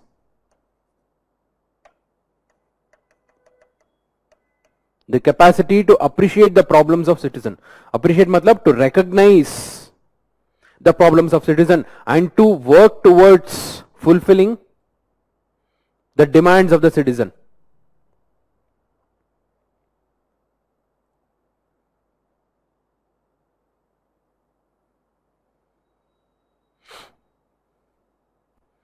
That capacity to appreciate the problems of citizen is very important. It is not just any type of state would decide the outcome of good governance. That state should have the capacity to appreciate the problems of citizen. Matlab, they should be more empathetic to understand the demands of the citizen and to understand the need of the citizen with time, with changing time. For example, so we know India is a agricultural country who are to a very large extent dependent on agriculture. Their population, majority of the population are dependent on agriculture. We have a huge section of our population who are farmer population. Over a long period of time, particularly after the liberalization era, the agriculture sector has not grown much. The farmers are not making good amount of profit as they used to make earlier. We used to see the issue of farmer suicide every year. Okay, बहुत सालों तक ऐसा issue बहुत सालों तक चल रहा था. अभी भी थोड़ा बहुत है, but it was at one point of time it was high. Okay, at that point of time the government decided to look into the issue and it appointed a committee. है ना, बोला है कि ठीक है देखते यार कुछ कर सकता है तो how to address the issue of farmer suicide. So that committee went to all the different parts of the country. They tried to analyze what are the reasons behind that. Then they came to a conclusion. Yes, one of the major reason behind the farmer suicide is the agricultural distress. है ना, crop failure, market reforms, बहुत larger issue है. Because of all of this, they are not getting enough money in returns for their agriculture. And this is in the cropping season. There is one major part of the year where there is no work at all. Cropping season ही नहीं है ना, and these farmers remain unemployed during that entire season. Because of this variation in the agriculture activity, it is observed that farmer remain unemployed for major part of the year. That is non-farming season के time पे they remain unemployed. And because of the farming season में there are losses are happening. Now they want to leave the entire job and they want to move towards the urban areas as a migrant labor or some manual labor or something. Or if they want to invest more money, they take credit and they get into the vicious cycle of credits. So that is why, since they are not making profit in the farming season and they are not getting employment in a non-farming season, so there was increased number of farmer suicides. And they try to identify for how many days they remain unemployed. And they found that on an average across different parts of India, in a year for 100 days they would remain unemployed. फिर बोला चलो एक programme बनाते हैं. Let's provide employment for 100 days to these rural people. Whoever wants to volunteer, they can do so. Let's provide 100 days of employment at least. So that is how MG Narega came into picture. Okay, the program of MG Narega is based on this simple idea. National Rural Employment Guarantee Program. It is based on the idea that okay, it will provide additional employment to the farmers during non-farming season. At least farming season में profitable नहीं है तो at least थोड़ा बहुत पैसा मिलेगा, so that their survival is guaranteed at least. So that is the reason, even though it was started during the UPA government, it is still being continued. MG is still being continued. Even the present government, even after getting re-elected, they did not discontinue it. थोड़ा बहुत variation हुआ है funding mechanism में, it was not discontinued because the idea behind the program is a genuine one. So that is the capacity of the government to appreciate the problem of the citizen. They were able to clearly see, हाँ ठीक है यहाँ पर issue है, resolve करना है. Okay, that is one of the good initiatives of UPA government. Of course, there are many bad initiatives also. If the policy is genuine, definitely it will guarantee an outcome which leads to good governance, right?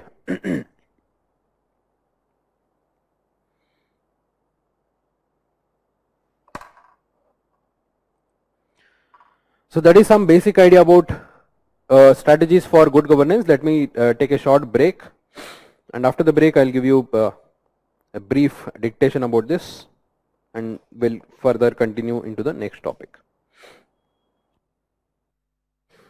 So please write.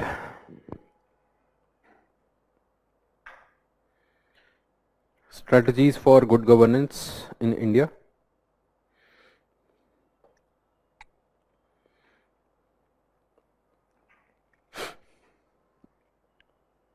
Governance of a state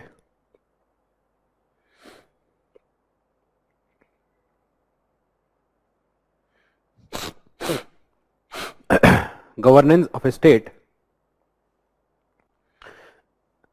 is judged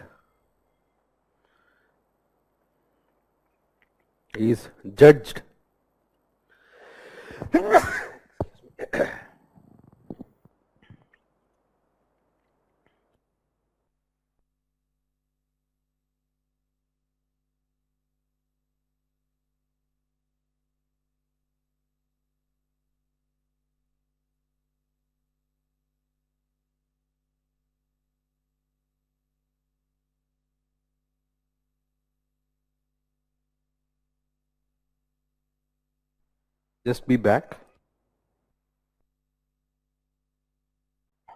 Sorry. Judged based on the outcome of governance, based on the outcome of governance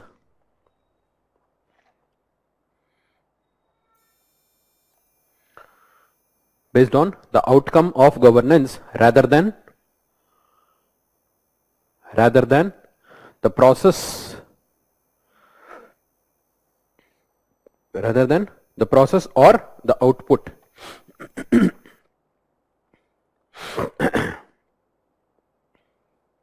Next paragraph. Outcomes are based on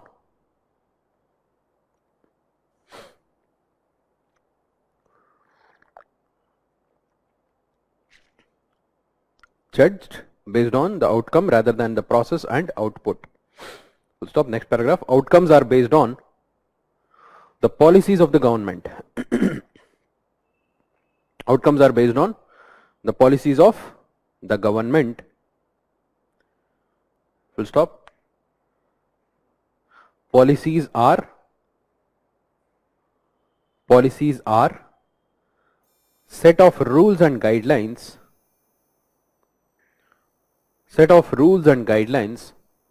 or the principles of action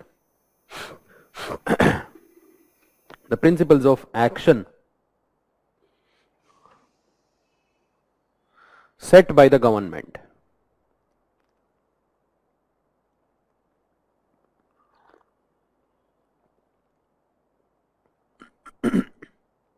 Set by the government. Full stop. The policies are dependent on the kind of state. Policies are dependent on the kind of state. Example,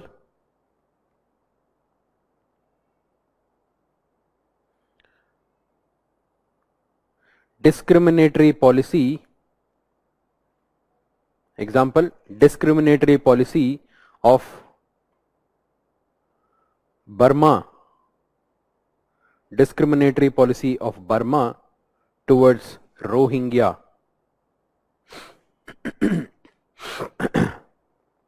Towards Rohingyas.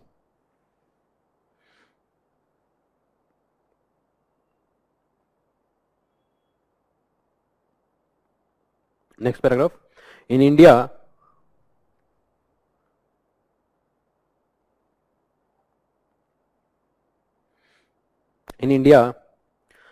the objectives of the state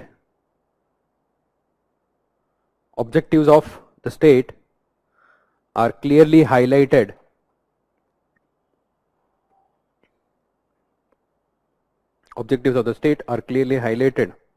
in the constitution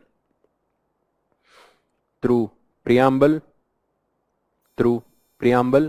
DPSP, etc.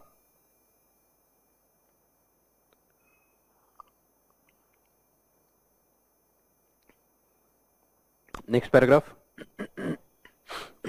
Policies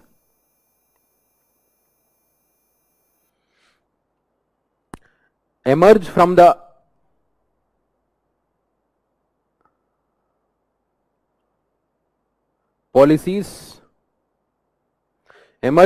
appreciation of problems of stakeholders,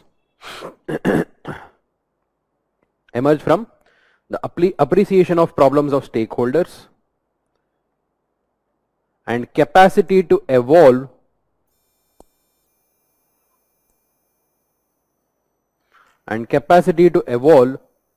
the policy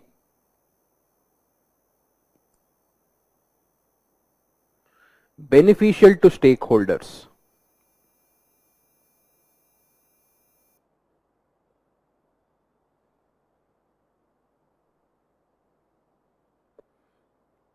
Capacity to evolve policy beneficial to stakeholders. Example, MG Narega. MG Narega, which is a policy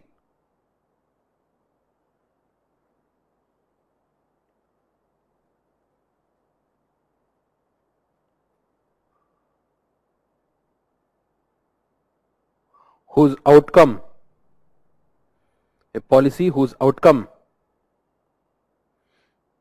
was based on empathy,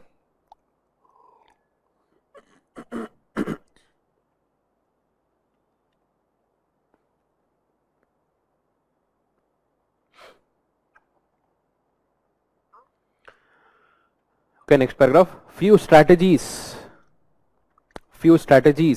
for good governance.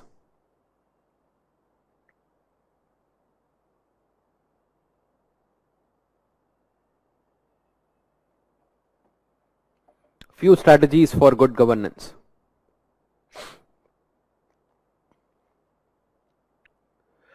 See, in order to ensure the implementation of good governance, we need to have a clean process of selection of government and its organs. A clean process of selection means an election which is transparent, where a maximum number of voters are participating, where the representatives are taking their votes, they are asking the votes based on their profile, based on their capacity to understand the people's problem, based on their education qualification. And such kind of clean process of election ensures a government which is capable of implementing a good governance. So first important strategy towards good governance is to ensure a clean process of selection of governance. Okay, a clean process of selection of government, a clean process of selection of government and its organs.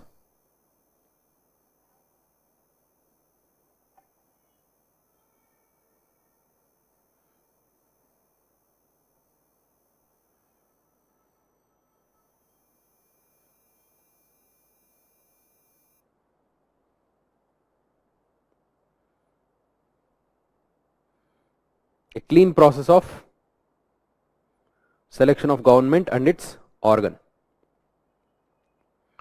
So once the government is selected, okay, selection means of course through the process of election here we are talking about.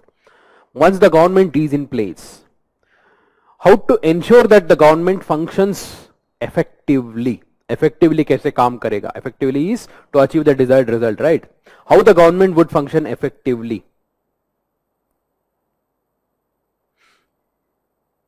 A government which has the capacity to conceptualize the policy and to implement the policies, है ना, जो अभी MG NREGA का example दिया है ना, government which has, it should have that capacity to conceptualize policy, okay, understand the demands of the people, empathize with their problems and conceptualize a policy accordingly and implement that policy, okay, efficiently. Efficiently is with least amount of resources. If you can implement that policy efficiently with the support of civil society. Why do we need civil society here? So there is more accountability in the process of governance. So there is more transparency, there is less corruption, so that overall effectivity increases. The desired outcomes are achieved, right? The second one is ensuring governance effectiveness. Ensuring governance effectiveness.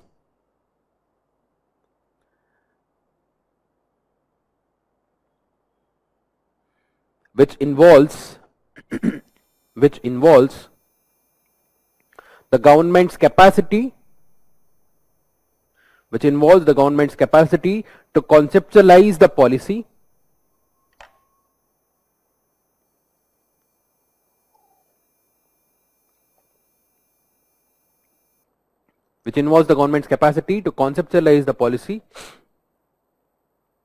and to efficiently implement the policy.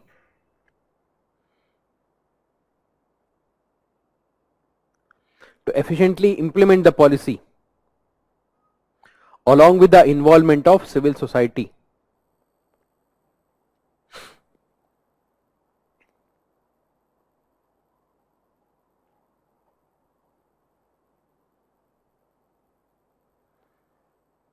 Okay, पहले selection हो गया, दूसरा effectiveness हो गया, तीसरा maintenance of law and order, so that the people place their trust on the government, है ना, the people place their trust on the government, people believe the government, people have the confidence on the government system. Okay, third one, ensuring rule of law and control of corruption. Ensuring rule of law and control of corruption, which helps in retaining the confidence of people,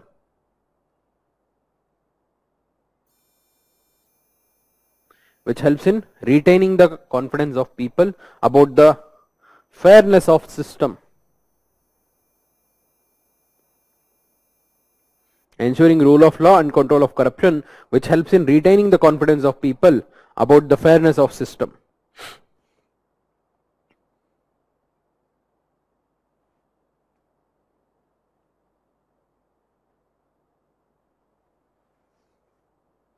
So in this context, if we have to define what is the purpose of government, we can give some famous quotes here which defines the purpose of government. You can write these quotes. Confucius, okay, subheading purpose of government. There you can write Confucius. Confucius पता है ना, Chinese philosopher था. Confucius described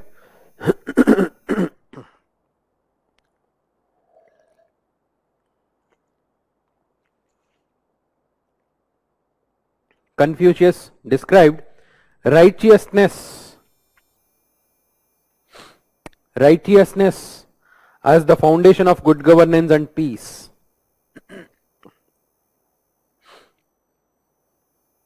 As the governance of good governance and peace. Stop. The art of good governance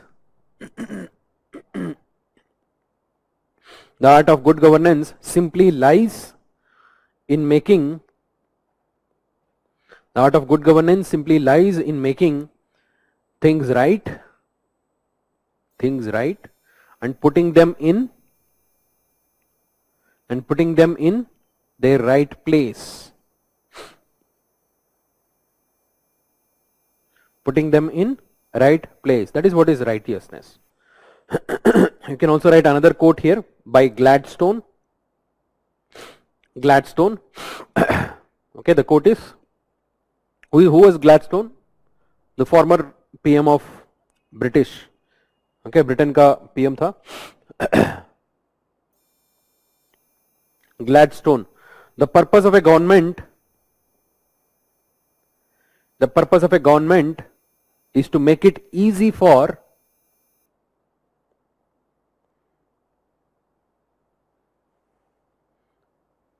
people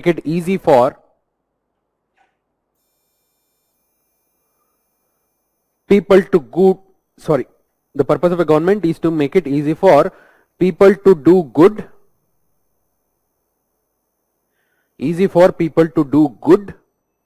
and difficult to do evil.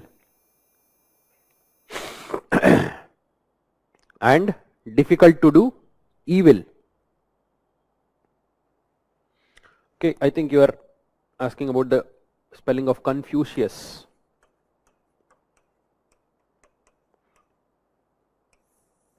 Confucius. Okay, I-O nahi hai, sorry. I-U-S.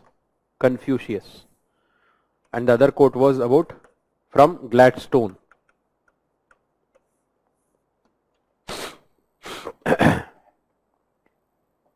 Gladstone.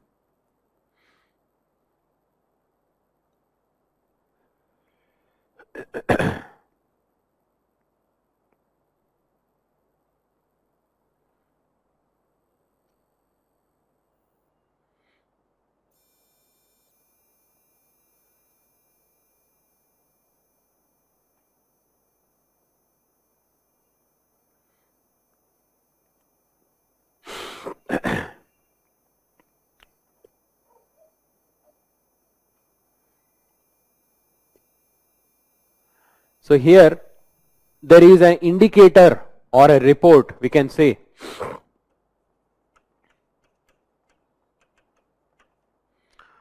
Worldwide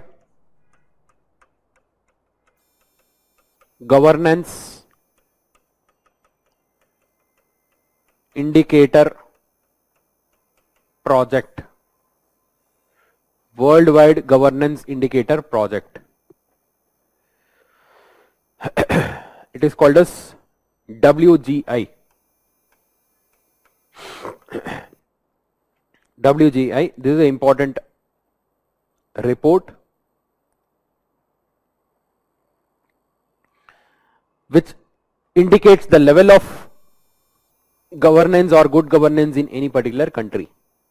This report is released by World Bank. There is no dictation here, so please keep writing.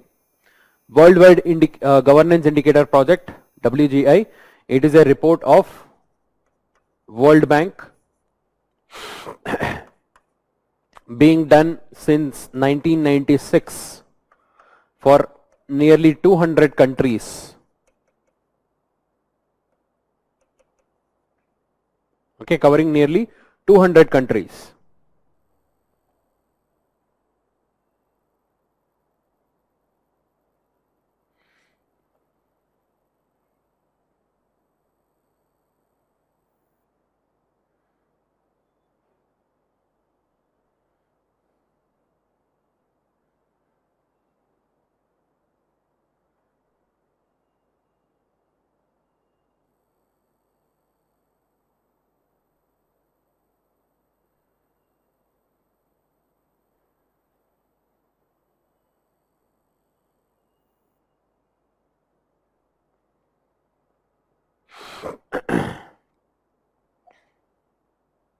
Okay, it's a report which is released by World Bank.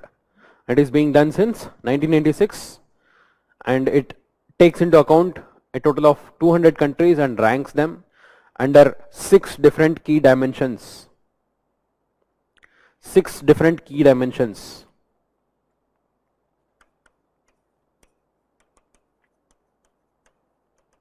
इसका dimensions आपको याद रखना पड़ेगा.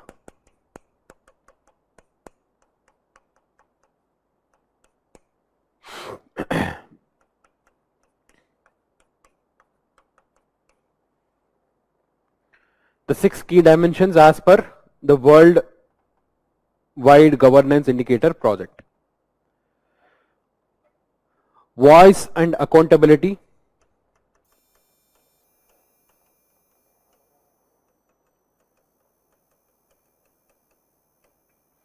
So what do they measure under this indicator, this dimension?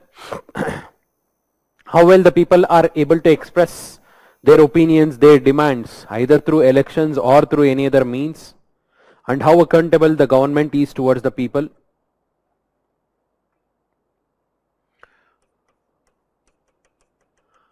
Political stability and lack of violence.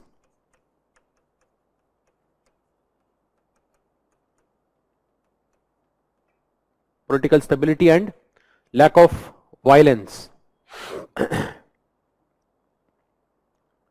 Okay, that is in terms of the internal disturbance, various different regional disturbances, the insurgent groups, the people and the regions with demands for sovereignty, ये सारा चीजें आता है. That is what is political stability and lack of violence. Then government effectivity. Government effectivity.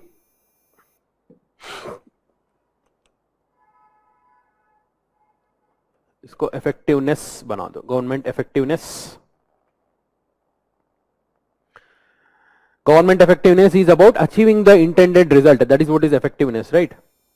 How effective the government, how well they are able to reach the people and cater to the needs of society by providing the employment, by providing the resources, reducing the poverty, ये सारा चीजें.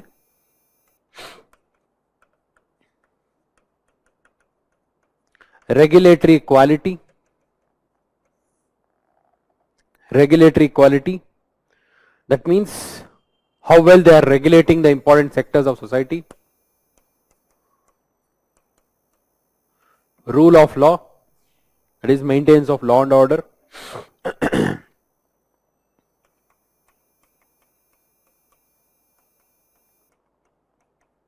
Control of corruption. Control of corruption. So these are the 6 dimensions of this report, Worldwide Governance Indicator Project. Most important hai in governance and as well as good governance. It is released by World Bank. It is being done since 1996 and nearly 200 countries are covered, including India. And these are the 6 different indicators. I'm not going to give you the ranking, present ranking, because you need to, for the exam, you need to cover the latest one. So please go through the current affairs and update the latest report ना. Latest अभी आया नहीं है, so exam के पहले जब भी जो भी लेटेस्ट होगा उसको ऐड कर देना. So what is the ranking of India as per this governance indicator project? What is the overall percentile? They measure it in terms of percentile, है ना. वो पूरा क्या होता है तो एक बार ऐड कर देना. You can use this in your answers in introduction और conclusion.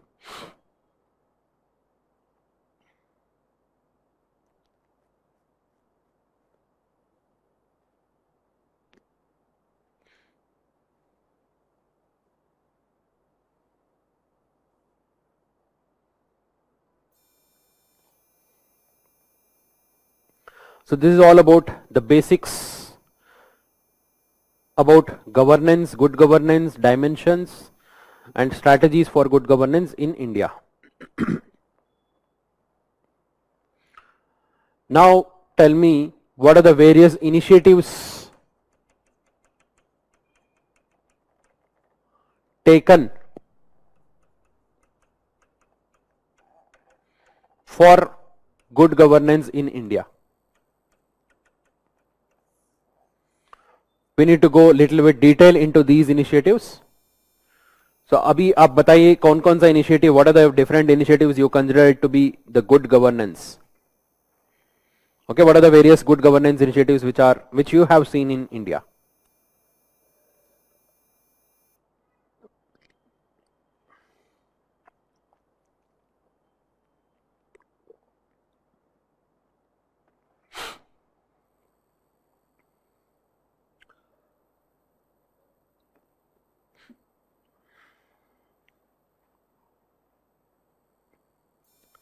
Panchayat Raj good, digitalization, ठीक है, we can say e-governance, that is a better word, RTI,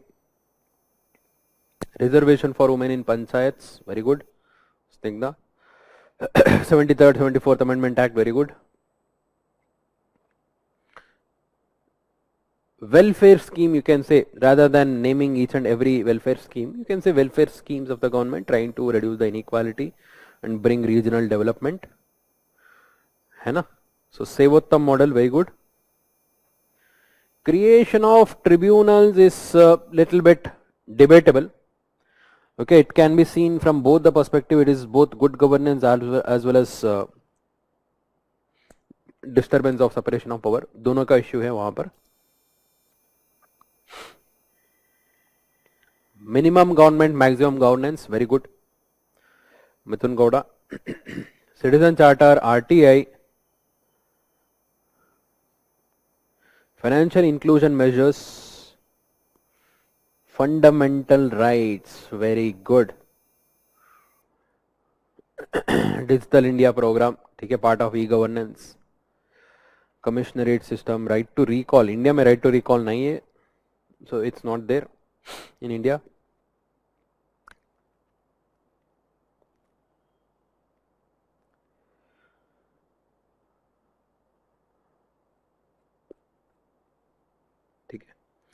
See, basically you should not see good governance initiative as only those initiatives which are taken in the last 20-30 years, because the idea of good governance is not something new to India. And I have given the example from Arthashastra, where Kautilya had described what are the qualities of a king. That is also a good governance system.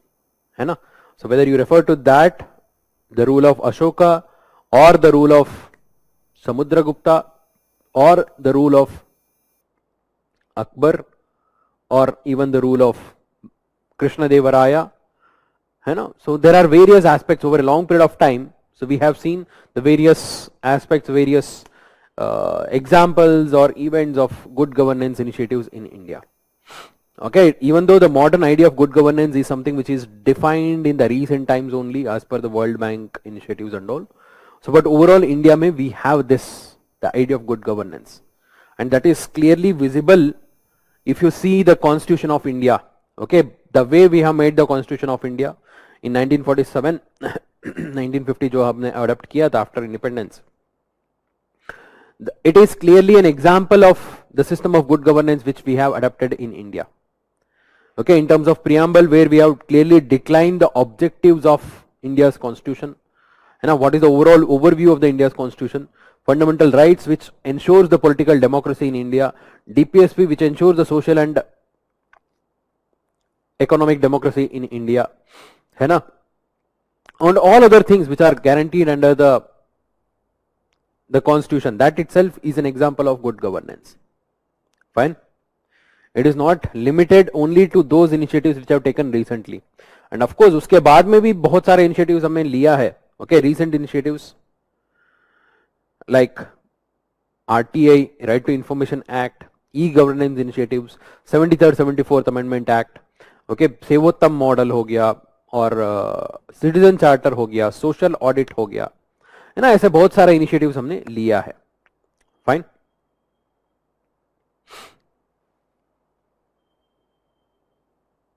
So all of these you can write the examples of good governance initiatives in India. But don't limit only to those initiatives which are taken in the recent times. The idea of good governance is something new to the world. Okay, in the name of good governance, they have taken various initiatives. वो अलग है. Other than that, we can give the example. Even in fact, हमारा जो accountability institutions है. CAG, CAG, Supreme Court, UPSC, Election Commission, which ensures accountability of the government towards the people, right? That is their responsibility. CAG, what is the role of CAG? It ensures the accountability of government towards the parliament. In that process, it helps in auditing. Supreme Court, it ensures that the government is held accountable. And the violators of law are punished. Rule of law, good governance. UPSC, equality of opportunity, equity and inclusiveness. UPSC is ensuring that. Election Commission, the political rights, the rule of law, the equality which the government, the welfare system, a good governance system tries to bring in. So all of these are also examples of good governance initiatives. So please don't limit yourself only to the modern day initiatives.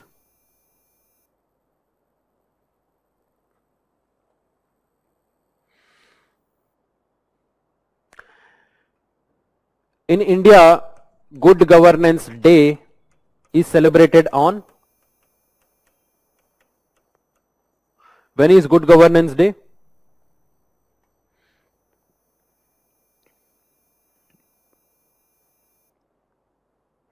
Good Governance Day कब है?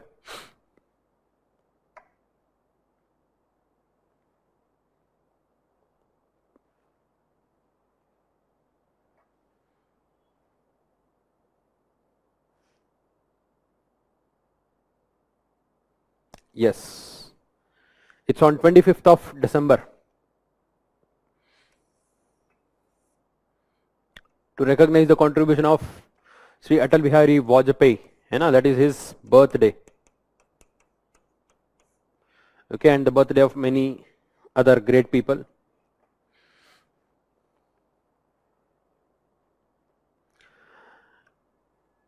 Okay, that is what is Good Governance Day.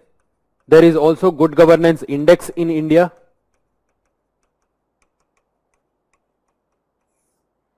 It was started in 2019. Okay, in 2019 the government came up with the Good Governance Index under the Ministry of PPP, जो हमारा ministry है.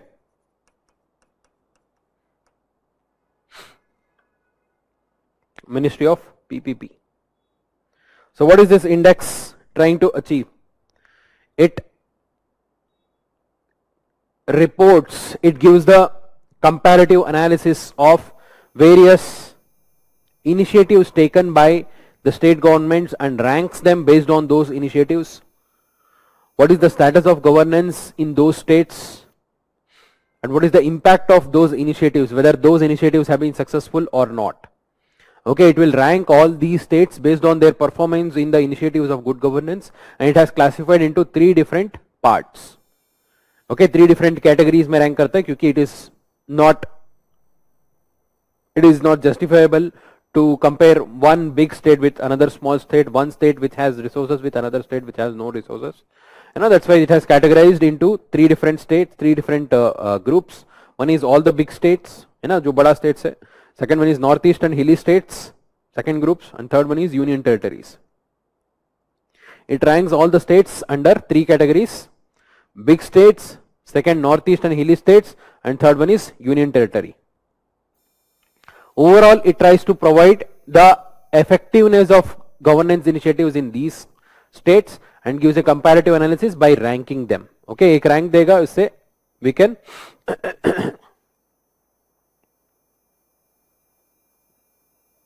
assess the performance of all the different states under good governance, for good governance. Of all these good governance initiatives, we are going to talk about few of them in detail. First one, RTI, Right to Information Act. Second one, Citizen Charter. Third one, Social Audit. Fourth one, E-Governance. Okay, we need to talk about these initiatives in detail. And before we start with that, let me briefly tell you, very briefly tell you about a concept called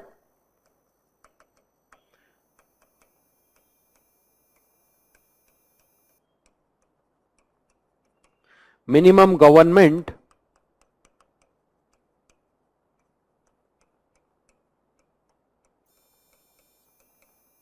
maximum governance.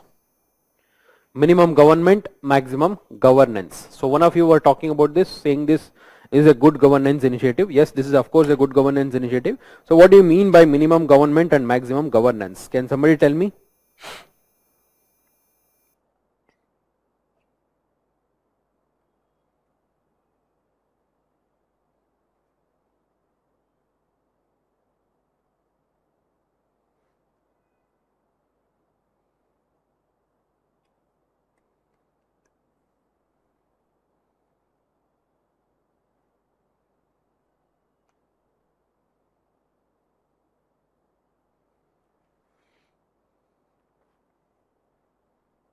What do you mean by minimum government, maximum governance?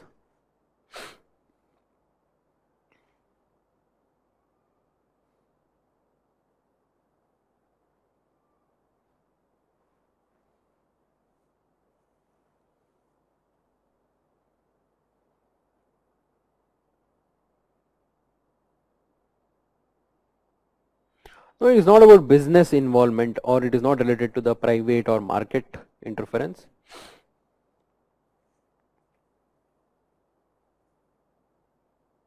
ठीक है, less government interference and optimum productivity. ठीक है, वो कैसे करना है, how to do that? It is not about reducing the government's presence in market, that is privatization. Okay, वो अलग है. Minimum government, maximum governance, the idea is different.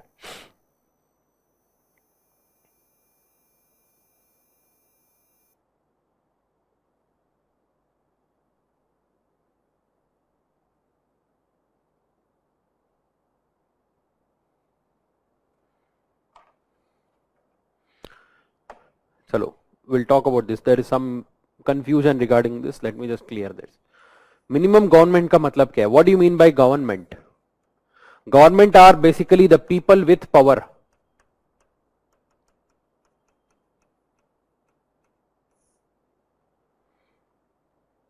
So who is government? The people with power. The power to rule, the power to administer, right? That is what is government. If at all I am saying minimum government, the people with power should be minimum. The number of people or the number of different layers in the governance, है ना, number of people or the number of different layers in the governance should be minimal. Over a period of time, we have seen an increase in the number of people within the government. Why was there a need to increase that? क्यों increase करना था? Because of coalition politics. है ना, in India, the actual power is in the hands of cabinet. It is not council of ministers. Why? Because the council of minister is a very big body. It is a huge body. सबको minister बनाना ही है, सबको minister होना ही है. Everyone wants to become minister, right? Who doesn't want to become a minister? And that has increased over a period of time due to coalition politics. You have the support of all the different parties. सबको थोड़ा सा खुशी करना है, सबको थोड़ा सा satisfaction देना है. So at least कुछ लोगों को minister बनाना ही है. So that is why over a period of time, the size of the council of ministers have expanded. So technically, the government should be run by the council of ministers, right?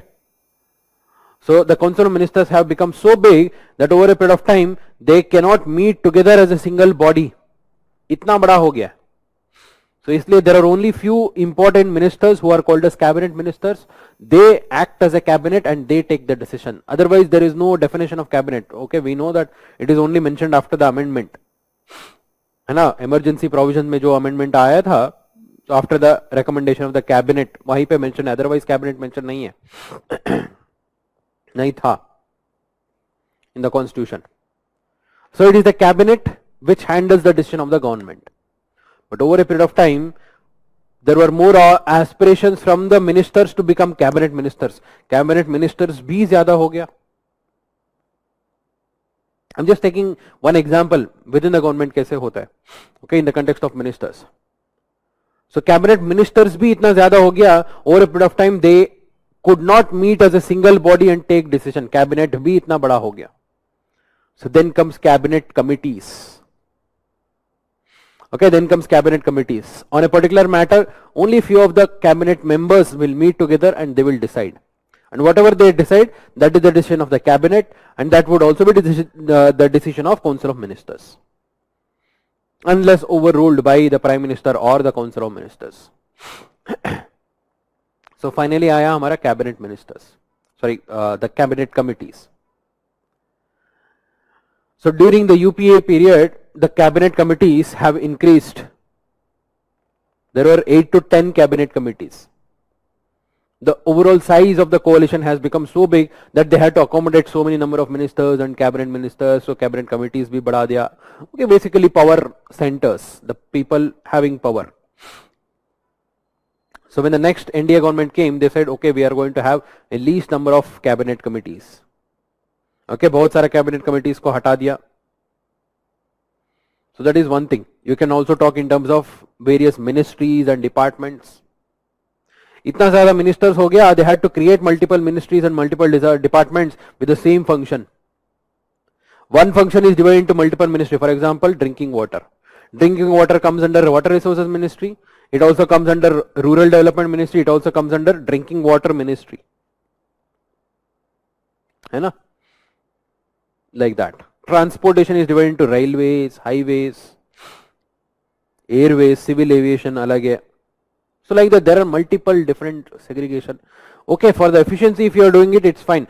Just for the sake of dividing the power and bringing people, more people into the power, if you are doing this, that is not going to bring effectiveness.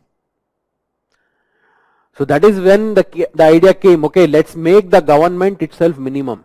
Let's cut down all the different layers. ये जो multiple ministries है, multiple departments है, multiple cabinet committees है, उसको सारा cut down करते हैं. Let's make the government simple. Okay, some people. Of course, this is not related to the centralization of power. Both are different. Centralization में क्या होता है? There is one person handling everything, one person taking decision, and there is too much of dependence on that person. That is what is centralization. Okay, this is, you should not be confused with centralization and the minimum government. Minimum government does not mean, minimum government basically removal of all the unnecessary procedures, unnecessary ministers, even the procedures also. Okay, there were various procedures in the government documentation, है ना, आपको जाके gazetted officer से sign लेके आना है, which was not required. अब original document दे रहे, उसका xerox copy दे रहे, जो accept कर रहे उसको verify करने दो. Why do you need gazetted officers? That is unnecessary procedure. है ना, you want to open a simple industry, you are asked to take the permission from all the 10 departments. Departments तो government का है ना, वो खुद कर सकता है एक जगह में apply किया तो. So that is what is simplification of procedure. The layers should be reduced, the people with power should be reduced. That is what is making the government minimum.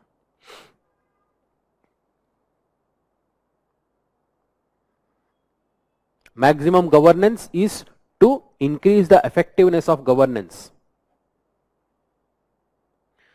by bringing people participation, by making the administration accountable,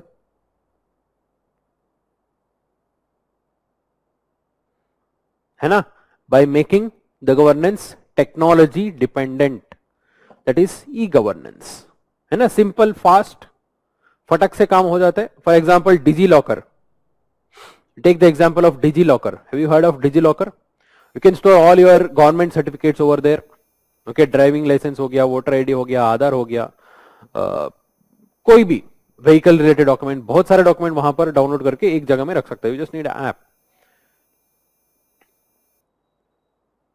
You don't have to carry everything and there is no fear of losing it, right? You can show it everywhere. Of course you can show it over there. You have to press for it. Okay, लोग बोलते हैं नहीं नहीं original लेके आओ, बोलना चाहिए, नहीं गवर्नमेंट बोला है डिजी लॉकर से जो भी दिखाएगा वो काफी है. This is the government statement. ऐसे प्रेस करना चाहिए. So this is maximum governance, increasing the effectiveness of the governance system. That is what is maximum governance.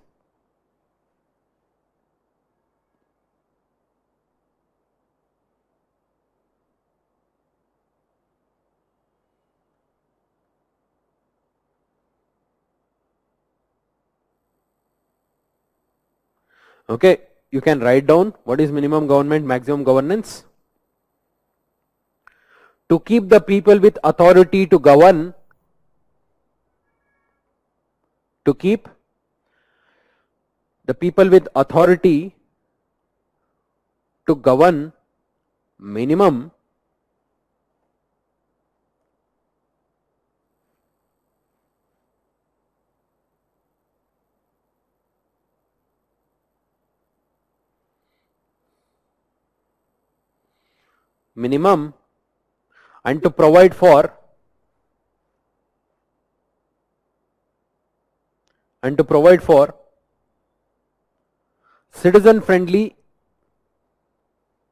and to provide for citizen friendly and accountable administration.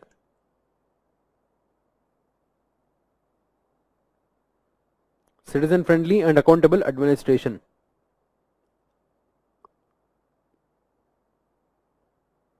Full stop. It involves reducing the decision making layers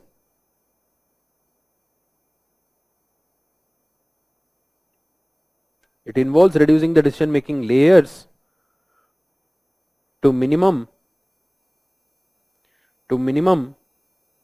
while allowing for faster means of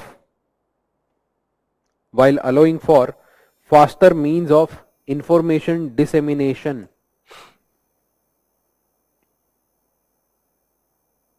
While allowing for faster means of information dissemination. Next paragraph. The first objective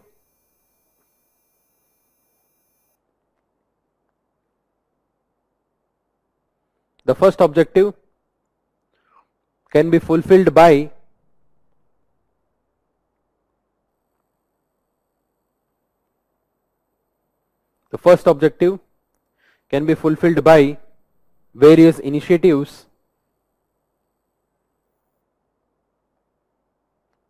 such as reducing cabinet committees,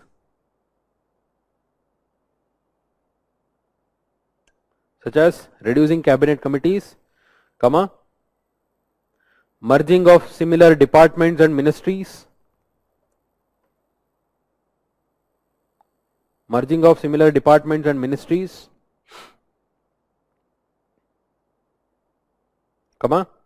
reducing bureaucratic hurdles,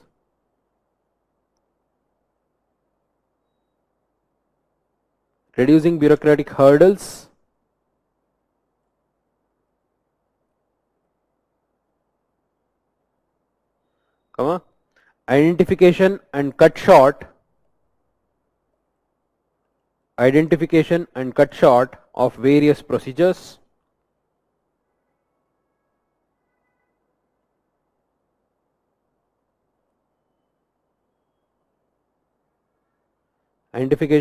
short of various procedures, etc. Next paragraph. The second objective can be fulfilled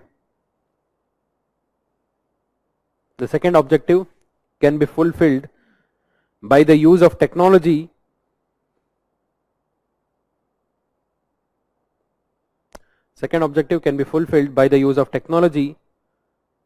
to bring transparency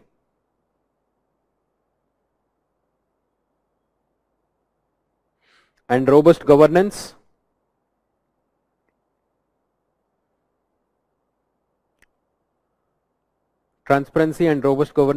example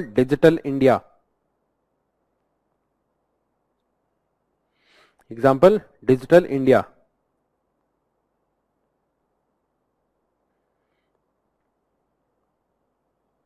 Okay, that was one of the ways of bringing second objective. Another one, by allowing people to connect with government directly,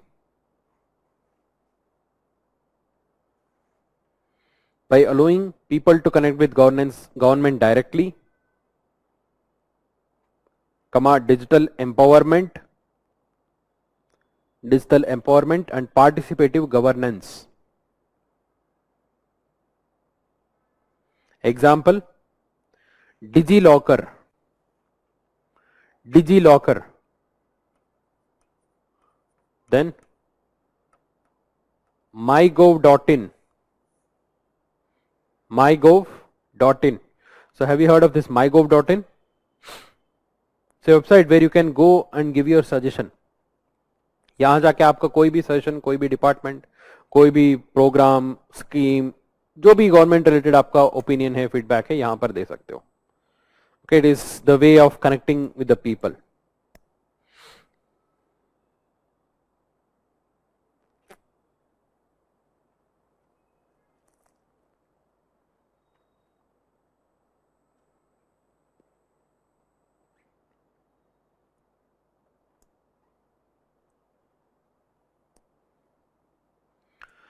So let me give you a brief introduction about RTI. In the next class, we'll continue with the detailed discussion of RTI. Excuse me.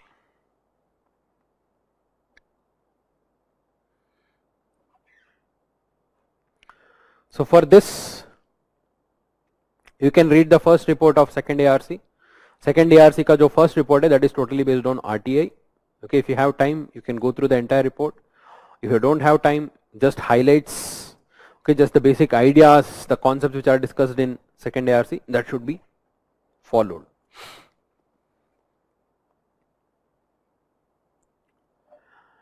So now, information.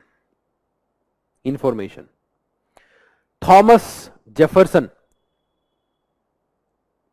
You know Thomas Jefferson? Thomas Jefferson was one of the founding fathers of USA who signed the Declaration of Independence. Okay, so he was one of the founding fathers of USA who signed the Declaration of Independence long time back. At that point of time itself, he had said, information is the currency of democracy. Okay, you can note down Thomas Jefferson's ka quote. Thomas Jefferson.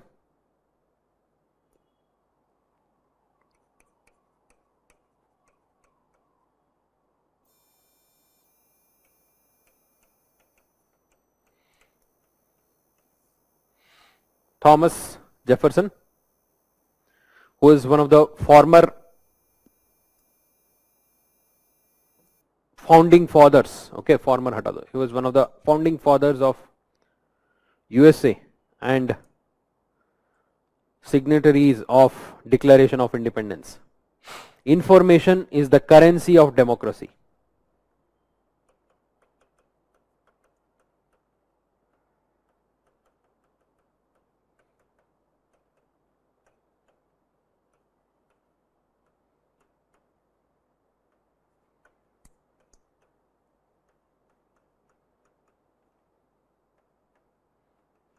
Information is the currency of democracy. Okay, तब बोला था, इसलिए USA is the oldest democracy in the world. And of course there were various issues in the way they implemented the democracy, वो अलग बात है, but the idea of democracy cherished by these people, so that gave birth to democracy in various other countries, right? So information, what is this information? Right to information mein, what is the information we are talking about? See, the idea of information about the government, about the governance, to make it open to people. Okay, we should make it open to people. So that is derived from the idea of transparency. We know that it is very important that government functions transparently, so that people get to know what exactly they are doing, because democracy mein, who is the one who is government, who is the one who is ruling us? The people who we elected, whom we have sent over there to rule us. If they are working in a opaque manner, if they are not working in a transparent manner, we will not be able to see whether really they are really working for us or they are working for themselves. They are making money for themselves or they are working for the welfare of people. पता नहीं चलता है ना? So इसलिए transparency बहुत important है. Transparency के लिए we need information, right?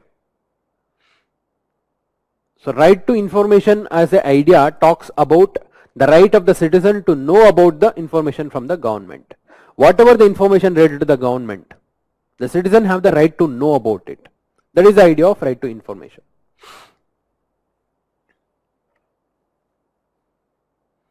In India, the idea of right to information as a right evolved over a very long period of time.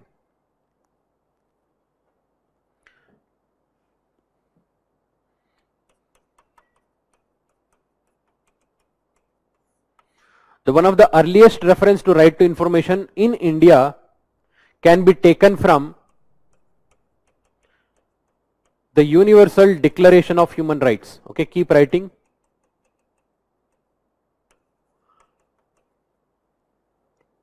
Universal Declaration of Human Rights, 1948, for which India is also a signatory. India has signed this declaration, right? Universal Declaration of Human Rights.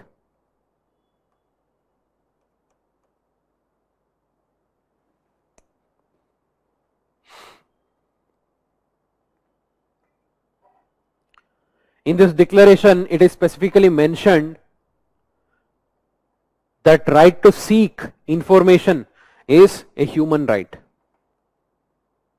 Right to seek information, not only seek, right to seek, receive information and ideas through any media or any other means, regardless of any frontiers, is a fundamental human right, recognized as per this UN Declaration of Human Rights.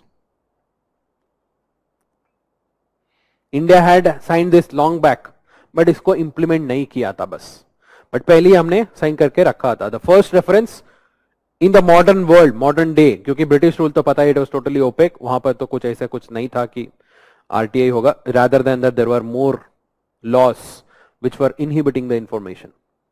Okay, the first modern day reference, the modern India's reference to RTA comes from 1948 Universal Declaration of Human Rights, which has the right to seek, receive information and ideas, right to seek, receive information and ideas,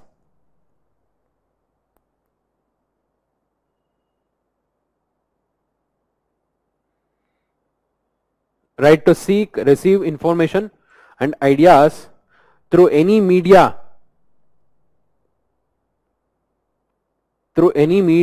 and regardless of frontiers,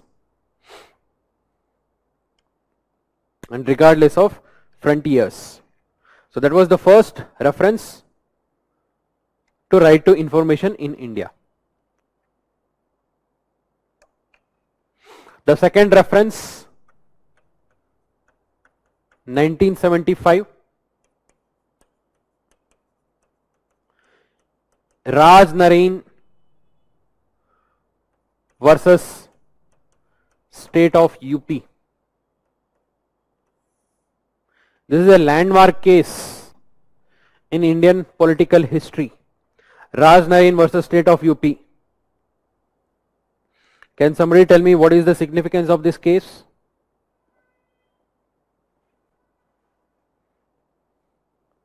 Raj Narain versus State of UP, क्या significance है?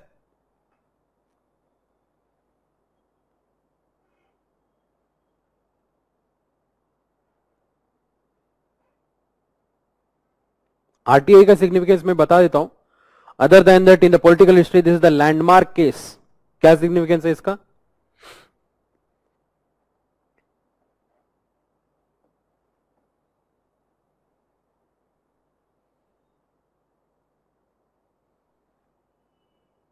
Anyone?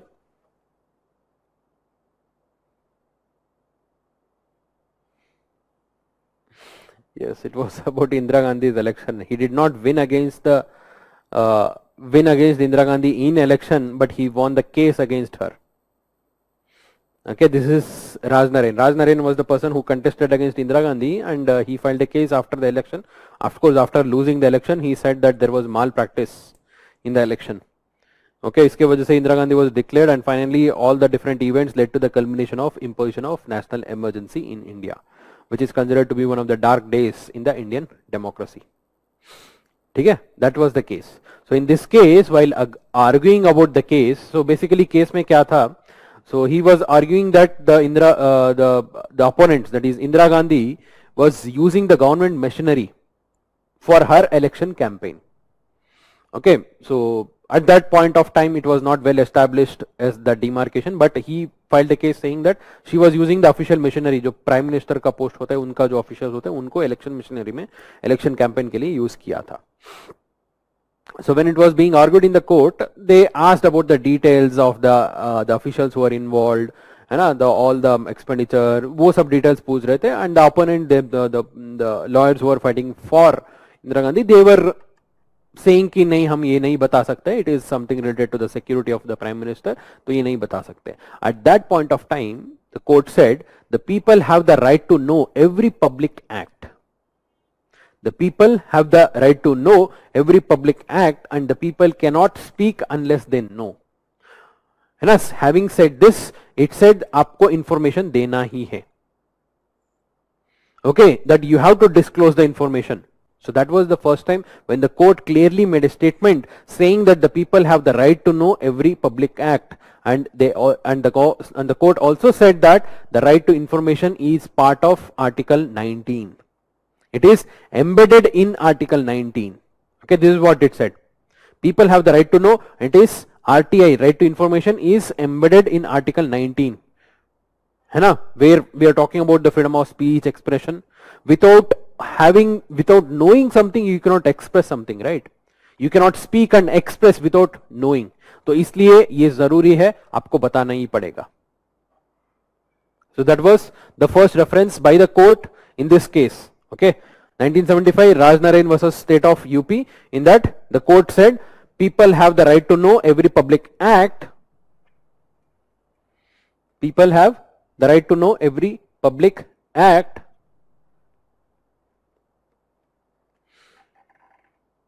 and RTI is embedded in Article 19.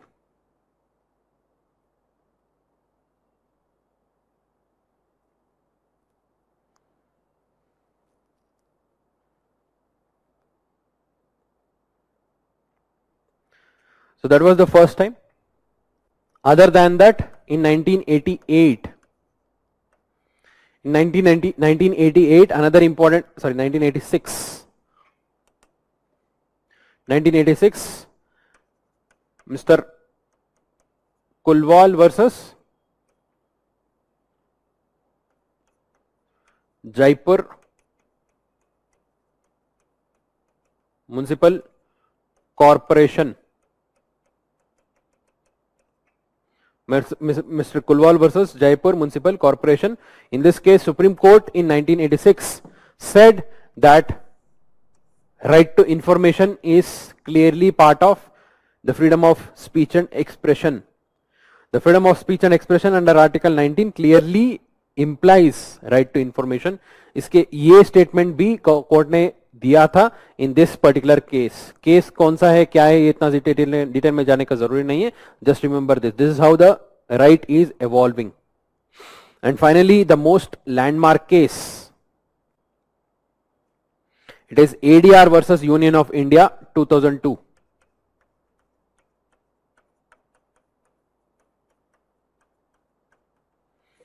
Association for Democratic Reforms. Okay, this is a NGO who are fighting for the freedom of information. Association for Democratic Reforms versus Union of India. In this case, they were actually asking for the details of the candidates who are contesting the elections, the information regarding their assets and the criminal background. ये सारा details पूछ रहे थे. ठीक है? And that case went to the Supreme Court. So in this Supreme Court case, the Supreme Court clearly said, in order to exercise right to vote, the citizen should have right to information. Okay, I told you the case was regarding the disclosure of the details regarding the representatives who are contesting the election. जो भी election contest कर रहा है ना, उनका जो criminal cases background है, उनका असेट्स है, जो भी डिटेल है, that should be disclose. That point of time it was not compulsory. अभी कंपलसरी है. सो 2002 में कंपलसरी नहीं था. That was submitted in the court by this ADR, and in that case it was saying, it was arguing that जो भी contest कर रहा है election, they have to disclose all the information. In that case, finally the court said that right to vote is dependent entirely on the right to information. In order to exercise right to vote, people should have the right to information, and they should know in order to exercise their right to vote. फिर बोला है कि all the candidates who are contesting the election should declare the cases pending against them, all the criminal background, सब कुछ declare करना ही है. ऐसे बोल के in that landmark judgment the court said that right to information is very much required, either to exercise the freedom of speech and expression or even to exercise the right to vote. You need to have the right to information. Finally, after this judgment, the government came out with a legislation, Freedom of Information Act.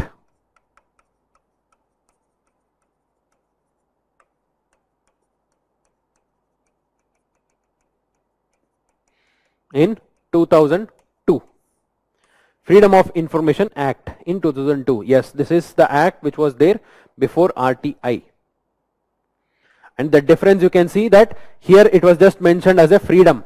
It was not a right. It was just mentioned as a freedom. There were no enforcing mechanism. There was no commission to implement it. There were no legal provisions to ensure the implementation of this freedom. Bas freedom de diya tha through a legislation process. It was in 2002, and it was finally in 2005 by repealing this Freedom of Information Act, the government brought RTI, Right to Information Act, through a proper process and the institution to implement it.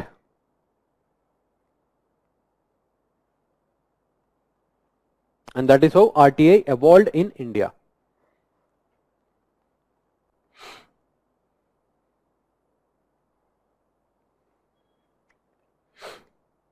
Fine.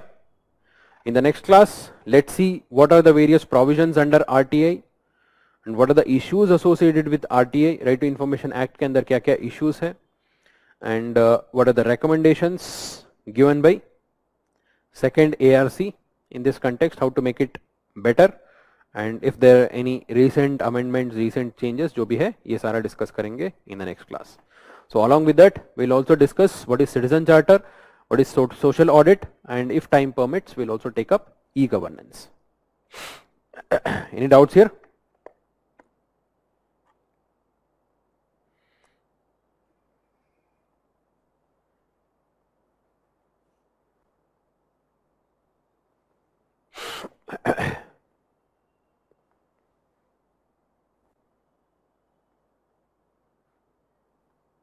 चलो ठीक है. I'll see you all in the next class.